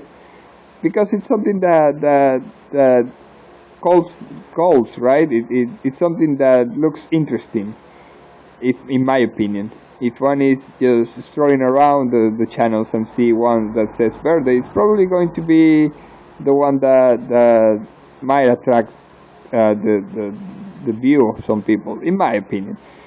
And so I thought, if I'm gonna have one birthday in the whole year, I'm not gonna let it pass. So I'm going to make all the preparations possible from September the 1st. I'm gonna have a couple of good videos, hopefully, around the channel, so that when the time comes and people join in for the birthday stream, they are also able to find other videos in the channel and, I don't know, some interesting things that they may want to see. So yes, I have started. I just started this month, and I think I managed to deliver a couple of good things. So if you go around the channel, you will hopefully find a couple of interesting or just fun videos to watch of some fun games. Some of them somewhat unknown. I don't know if any of you are Nexon fans beyond Mabinogi, or in other words, if any of you know about MapleStory. And if you know about MapleStory, which is also one of the biggest products in Nexon's catalog, if you have not seen it, I would definitely recommend that you do. Well, you might know about there being a MapleStory, there being a MapleStory in Korea, because that's where it originated actually. You may know about there being a MapleStory mobile. You may know that there was another MapleStory mobile at one point in time. And if you're savvy enough, you may even know there's a MapleStory card game that I hope to also be able to stream at one point. Not today, but at one point. But what you may not know is that there exists a MapleStory for the Nintendo DS. So what does that translate to? That you can play MapleStory on your phone. Granted, you cannot play MapleStory with other people, and I'm not even sure it's legal to actually play ROMs and all those kinds of things in your phone and whatever. But okay, let's just say you can buy a console and the game, and you can play MapleStory offline in the palm of your hand. So I think that's fairly awesome. I think that's something extremely awesome that I said a long time ago I had to make a stream on that. And when this month started, yes, it does have a DS game. It is in Japanese though. It is fully Japanese. It never got a translation as far as I'm aware.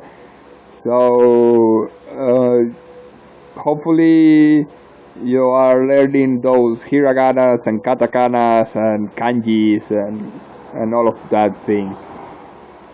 But if you don't, well, it's still somewhat manageable to understand, more or less. It doesn't have so far it hasn't had a game breaking kind of thing. Like something too difficult that if you don't know the language you probably might not able to go through.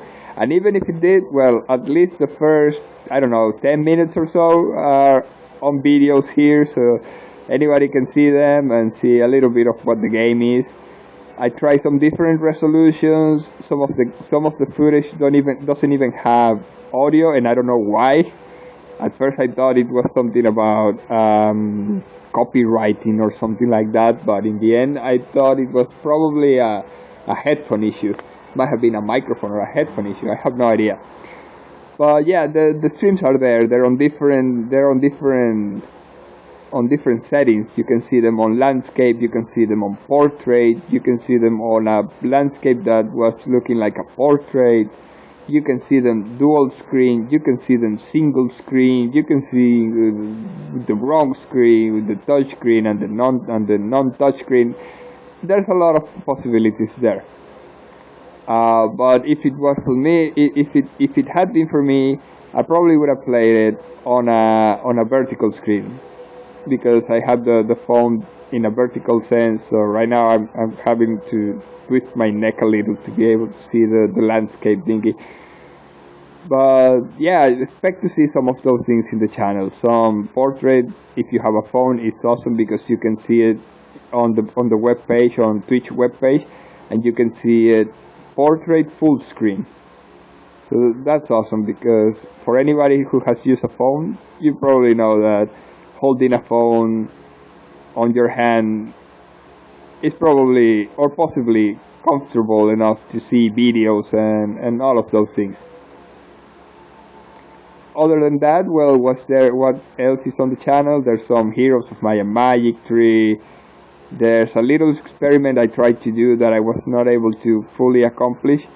That was playing another game that is also very awesome called Warlords Battle Cry, the second edition, Warlords Battle Cry 2, which is a strategy game, not unlike many other that you may have heard or seen, especially some from a very famous company called Blizzard. And well, basically you have units and you do strategy, you do some town building, etc., etc. And the thing that the little experiment I tried to do there was using two factions at the same time to play one another, sort of like playing chess against yourself, if you have done that. Well, I say it's an experiment that didn't manage to go through because, well, I couldn't do a lot with the virtual machines on the computer. It went a little slow. I was still studying, so I used another program to broadcast from the computer that is also a little heavier. And well, the things go like that. Some of the footage is a little jaggy, some of the footage is a little more fluid. Most of it is probably just me talking about something, because I'm not even a big talker, but for some reason I haven't been able to stop talking since I've been streaming. And there are a couple of videos which I thought about leaving for anybody who I managed to find along the way. So hopefully you get to see those, and hopefully you get to enjoy those. And actually I lost all the point about why I was telling this story in the first place. I know we were talking about what we're about to do now, which is swapping to Mario Kart or waiting for another half hour of Mabinogi. But I get to think, if I waited to do another half hour of Mabinogi, then I wouldn't feel like it wouldn't feel completely fair for me if I didn't do 2 sessions on Lineage 2 as well, because they're more or less on the same situation. So if I needed 2 hours to charge the laptop each time, it would be probably around 1 hour to finish charging right now, then 2 hours for Lineage 2, then 2 hours again for Lineage 2, plus all the 30 minutes that's in between. So that would be 2 hours, 4 hours, 6 hours, 7 hours and a half, plus the last game that I wanted to play, which would be Yu-Gi-Oh! That's 2 more hours, or maybe I could play it before or something, but it would be still around nothing short of 7.5 hours. Now, if you ask me, I'm all on it. I'm all about it. I could definitely give it a try. Yu-Gi-Oh! Worldwide Edition, Stairway to the Destined Duel. It's on the Game Boy Advance. Yes, I just landed on that one. I have the ROMs for, I don't know, maybe all of the Yu-Gi-Ohs that were released for the Game Boy Advance. I don't know. I got them on a package and they're probably there all, but I haven't checked. And I landed on that one just by coincidence, just by choosing one at random. And so far it seems it's very complete and very good. It features many languages, which is good because I like from time to time to, just practice other languages. It features many of the characters. It features many of the characters from the series, which is good if you like the anime. And I doubt there's someone playing Yu-Gi-Oh! That doesn't like the anime in the first place. And it also features a lot of the cards, if not, well, all but at that time. I didn't know what the difference between all the games were. I still don't. But it seems that one is fairly complete. It's very, very free roaming too. You can just walk around the town and fight, card battle, fight, whatever. car battle against any duelist you find around the area. It's sort of it gives a sense a little bit of free roaming. What's that word we like very much in MMOs? That one that tells that states that you can go many places on an adventure game. It's not free roam, but it's something like that. It's something that, as I'm saying, gets used in MMOs quite often. It's not sandbox, but it's usually used in combination with it. It's something that refers specifically to the environment, like when you can walk around many towns and you don't have like a passageway to go. You can just go anywhere in a map and have like very vast regions. I don't remember what the word was.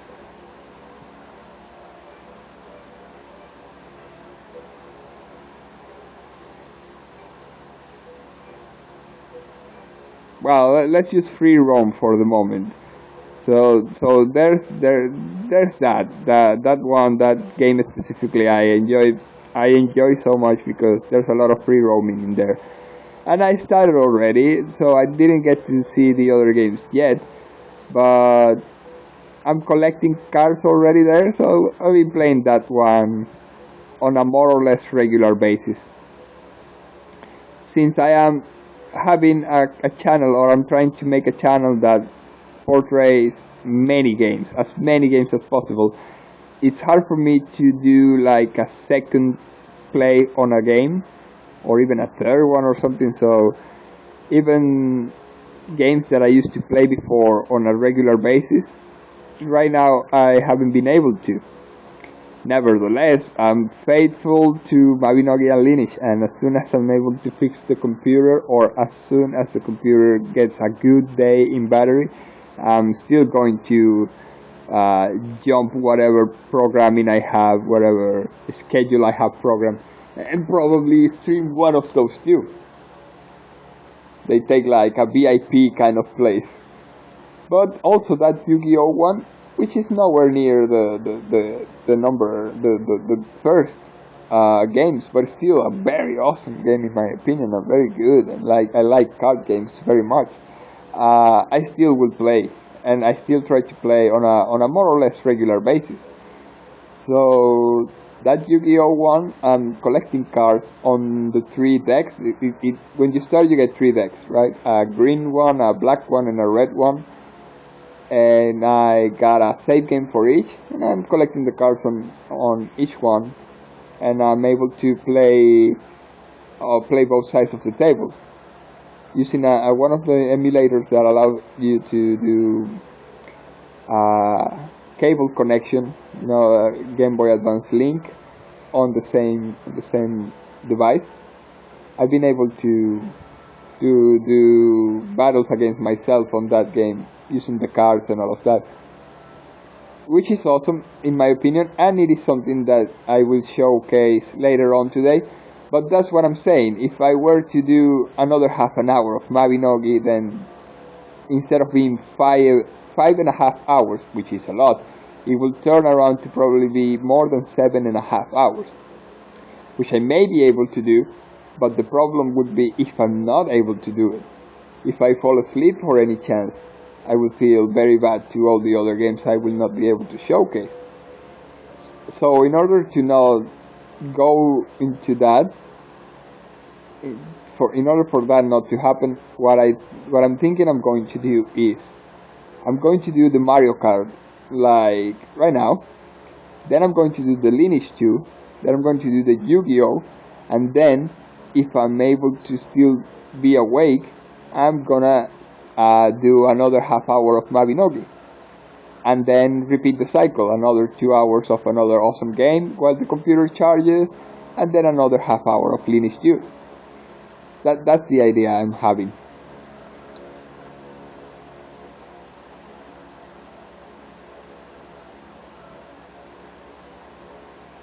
Open world, that's the word I was looking for. That's the term that we were looking for.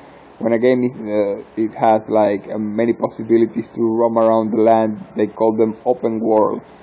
So that Yu-Gi-Oh, that Yu-Gi-Oh game for Game Boy Advance actually, even though the regions are somewhat small, the region is somewhat small. You don't have like a lot of places to roam around to, but you still have plenty of them.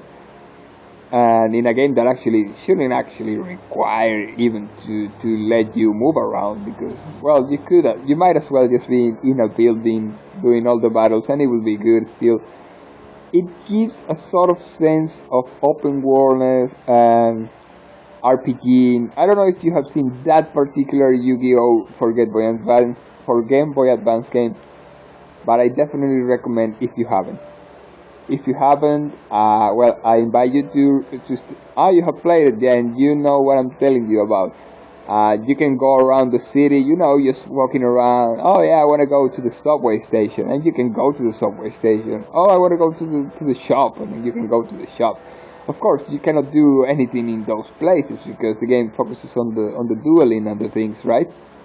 But still, it's a good addition that they give you that sense of living in the city, of living in that area, like you belong into that universe for that moment you're there. Even if you go into a dark alleyway, you might get smuggled you might get mugged by card robbers, right? Which is way better than being robbed in real life. It feels bad. It still feels bad to be robbed out of a car, but in the end, I don't know. I kind of feel like, oh darn, I got my cards robbed. Kind of a silly way. While, well, I don't even want to talk about the parallel situation. It's not even parallel. It's like the counterpart that could happen outside of the game. So yeah, that's something that I enjoy about video games. It turns situation that might be just too serious otherwise into something more, I wouldn't say enjoyable, but I don't know, something less bad. Let's just go with that, less bad. I'm probably talking about things I shouldn't, because I'm just ruining the mood talking about these kinds of things. Yeah, let's just keep it with the silly robbing things.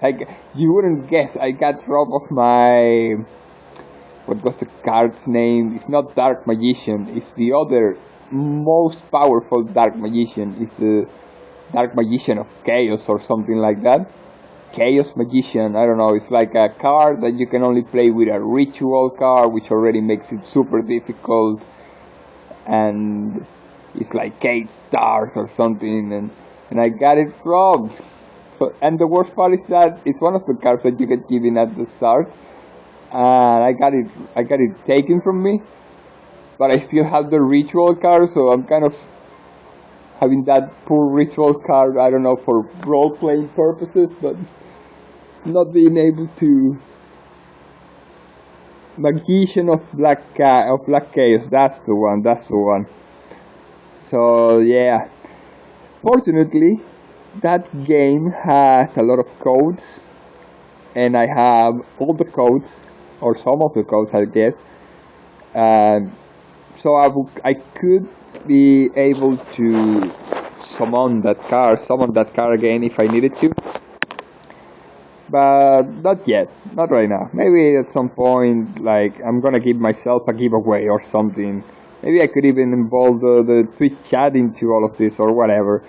But not right now. Right now, I got my Magician of Black Chaos stolen from me. And it kind of makes for a good story in-game, right? It kind of makes, like, part of what makes the Yu-Gi-Oh anime what it's like, what it is, right? It's kind of a thing that could potentially happen on the anime, and not even. The anime is like sometimes so dark that if I had that card stolen, I don't know, I probably would have got my soul stolen too in the process or something like that. But that's good because no, well, that's not good. What's good is that the game is even more light than the anime itself, which already is awesome. And probably if it was that light, it wouldn't be as thrilling or something, right?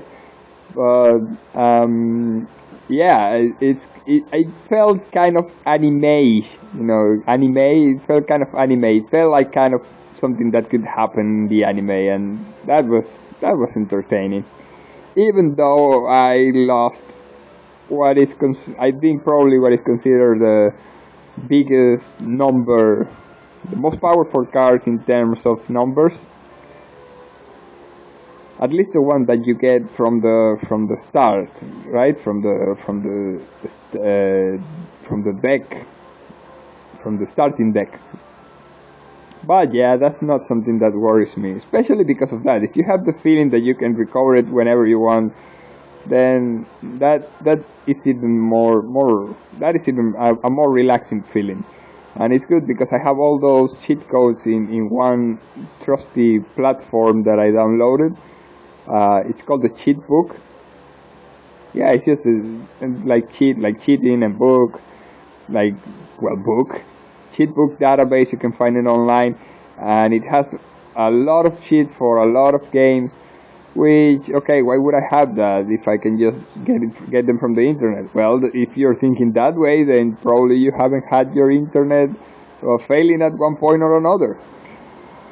But if you have had it fail at one point or another, yes, I haven't heard of that before, but it actually exists and it's super easy to download. You go to the web page and you just download it, and you have the whole database in your computer of a lot of games, not only on consoles, but also PCs, and not only cheats, but also walkthroughs. So it's super complete. The only thing I think that database needs is game chart codes. I have no idea why it doesn't have, or if it has just so little that they don't even show up. For example, I tried finding some for Pokemon, which is, I don't know, kind of a staple in the business. If you're playing Pokemon, you're probably going to want to have any Pokemon that you want at any point in the moment appear just about anywhere. So you go to GameChark for that, and sadly that database doesn't have those codes. Sadly, and I wasn't for the life of me be able to find a something similar, a database or a website that I could spider to download with codes for the GameChark. Not even Action Replay. What is Action Replay? Is Action Replay sort of like a GameChark too? I read that, but I don't actually know what Action Replay is. I'm thinking it is, yes, it's similar to GameShark. Are you asking if it has code for Action Replay on the cheatbook database? I think they do, but I think they also have for the GameShark. Just that I haven't seen many of them. And for something so, I don't know, so key to the GameShark or to the Action Replay as is Pokemon, to not have any for that makes me think that there's probably either not many or none at all. If there might be, but there are probably not that many, or maybe there's none at all. In my opinion, the only thing that database needs is that. Other than that, download it, because if you are keen on using cheats on your favorite games, that's something you cannot miss. It's not even that heavy, and you have walkthroughs for long games, like those old PC games that require thousands and thousands of tests and errors. Well, there you go, you have all the walkthrough in a comfortable TXT file there. Depending on the game, it's actually possible to make an Action Replay code for the Pokemon games. I have never made a GameShark code before, nor attempted.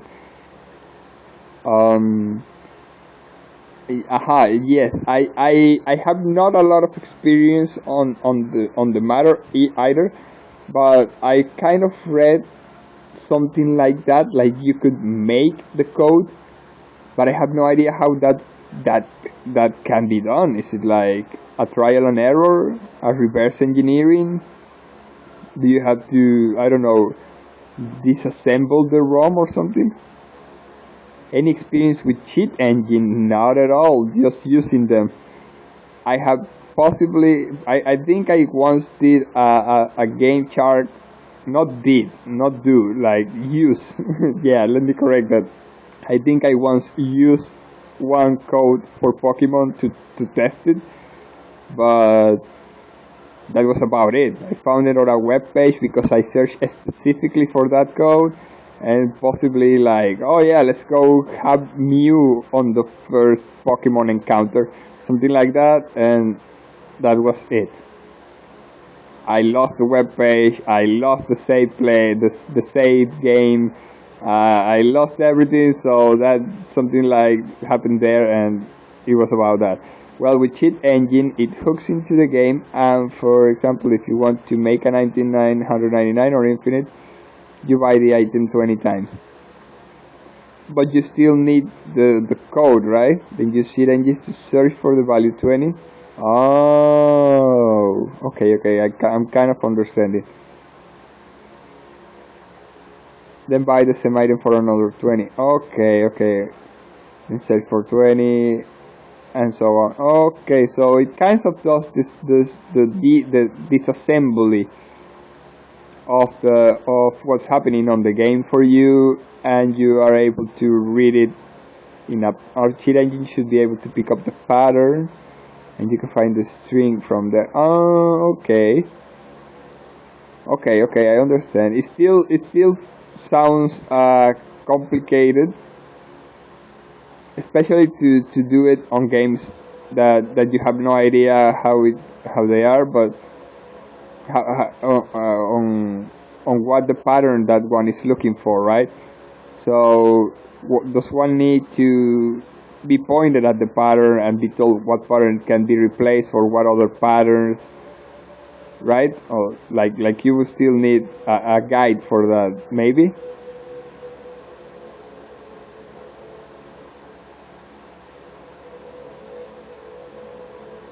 Guys are everywhere for it. Yes, and that is easy again if you have an internet connection. If you are connected, you can find a specific sheet for a specific thing. But for a secondary, imagine that you are unable to connect, or that you cannot find the page, or that the apocalypse is just too big and pages are not opening. Sometimes for me it's difficult to navigate on Chrome because it gets a little heavy and all of those things. So sometimes I just cannot open a web page and whatnot. So imagine all of those situations, and that's when something like something like having the database on the computer makes a little more sense. So even though there are guides for it, there are guides for the action replay and the game shark and all those kinds of things. What's awesome for me is to have them available on the computer without the need for any external connection.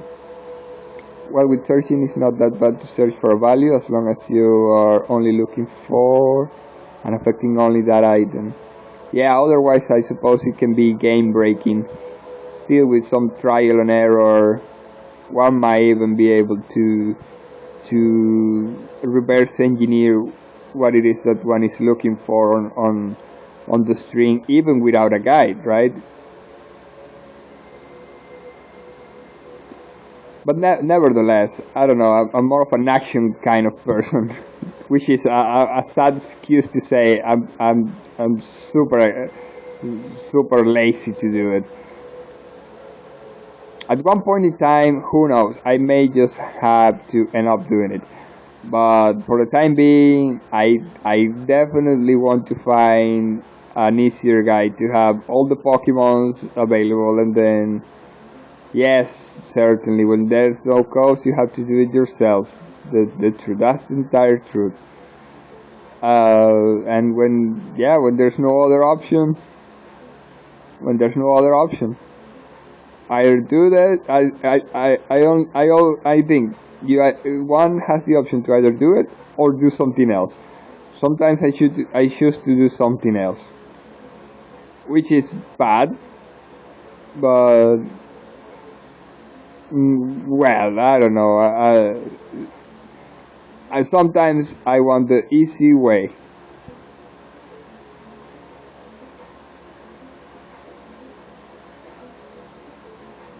Nevertheless, if any around here is able to find a trustworthy guide for GameShark and be able to share it, well, that will be greatly appreciated. Or for Action Replay, something that encompasses some of those things. I never got to search for Action Replay. I tried searching for GameShark, and the only thing I could find close to that was a series of 2 or 3 books published by some dude that I don't know, that got all those codes into an actual book.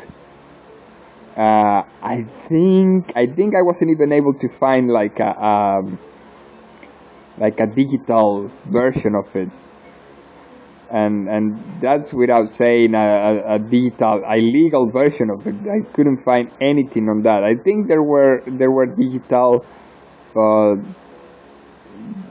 none that I could even read. So it was kind of convoluted, my search for the Game Shark.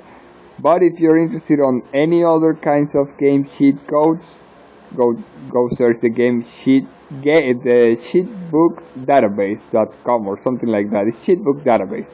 It's super easy to download. It's just the program, and that's that.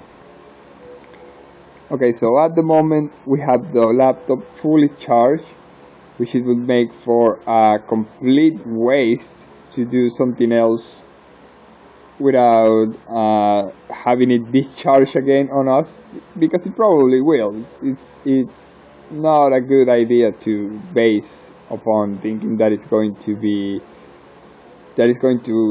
not start discharging as soon as I turn it on.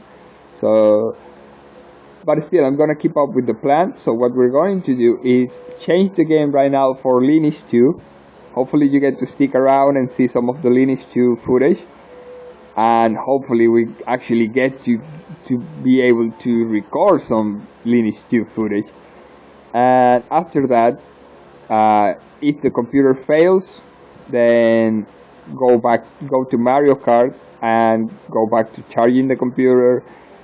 And after 2 hours, we could try doing another half an hour of Mabinogi. Then probably another 2 hours charging, then the Yu-Gi-Oh, and then another half hour of Lineage. That's a plan that I think we can follow, and one that I think could work out. Alright, so allow me a couple of seconds over here to change description on the title and description on the commands. This should take around 5 minutes. I usually don't do this on the stream itself. Oh, that's bad. Oh, that's bad. Especially because you're probably not going to be able to see the Lineage 2, the Mabinogi 2 footage in the first place. Well, but remember something. The content will remain on the channel, because the recording will be placed on the channel as soon as it is done. And if you want to check it out, then please do. If you have seen Lineage 2, I still would recommend you to see the footage, because exactly, the video on demand. I would recommend that you check the Lineage 2 footage, because it's actually a different take on the game itself. It's something that is not perhaps usually done on that game. It kinds of does a reimagining, so to say, of a couple of things. So I will definitely recommend that if you're interested in that, to check on it. I am able to explain some of the mechanics that I was mentioning about earlier on that in there, because well, it has that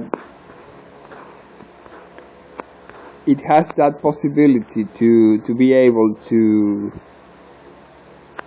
do some changes on the, not the engine itself, but on the on the values, right? Like not only just the experience rate or AP rates. Not only that, I have gone to other extents to change some other values that change the actual gameplay quite a little more. So I've been eagering to do this because I really, as I'm saying, I really enjoyed those two games, and I have developed some for it, and I think it's going to look awesome. For the times I have played it, it's something that leaves me with a refreshing sensation, so to say. It's something that changes the way I have seen some other games, and that makes me grow, I guess. So it is something that I recommend.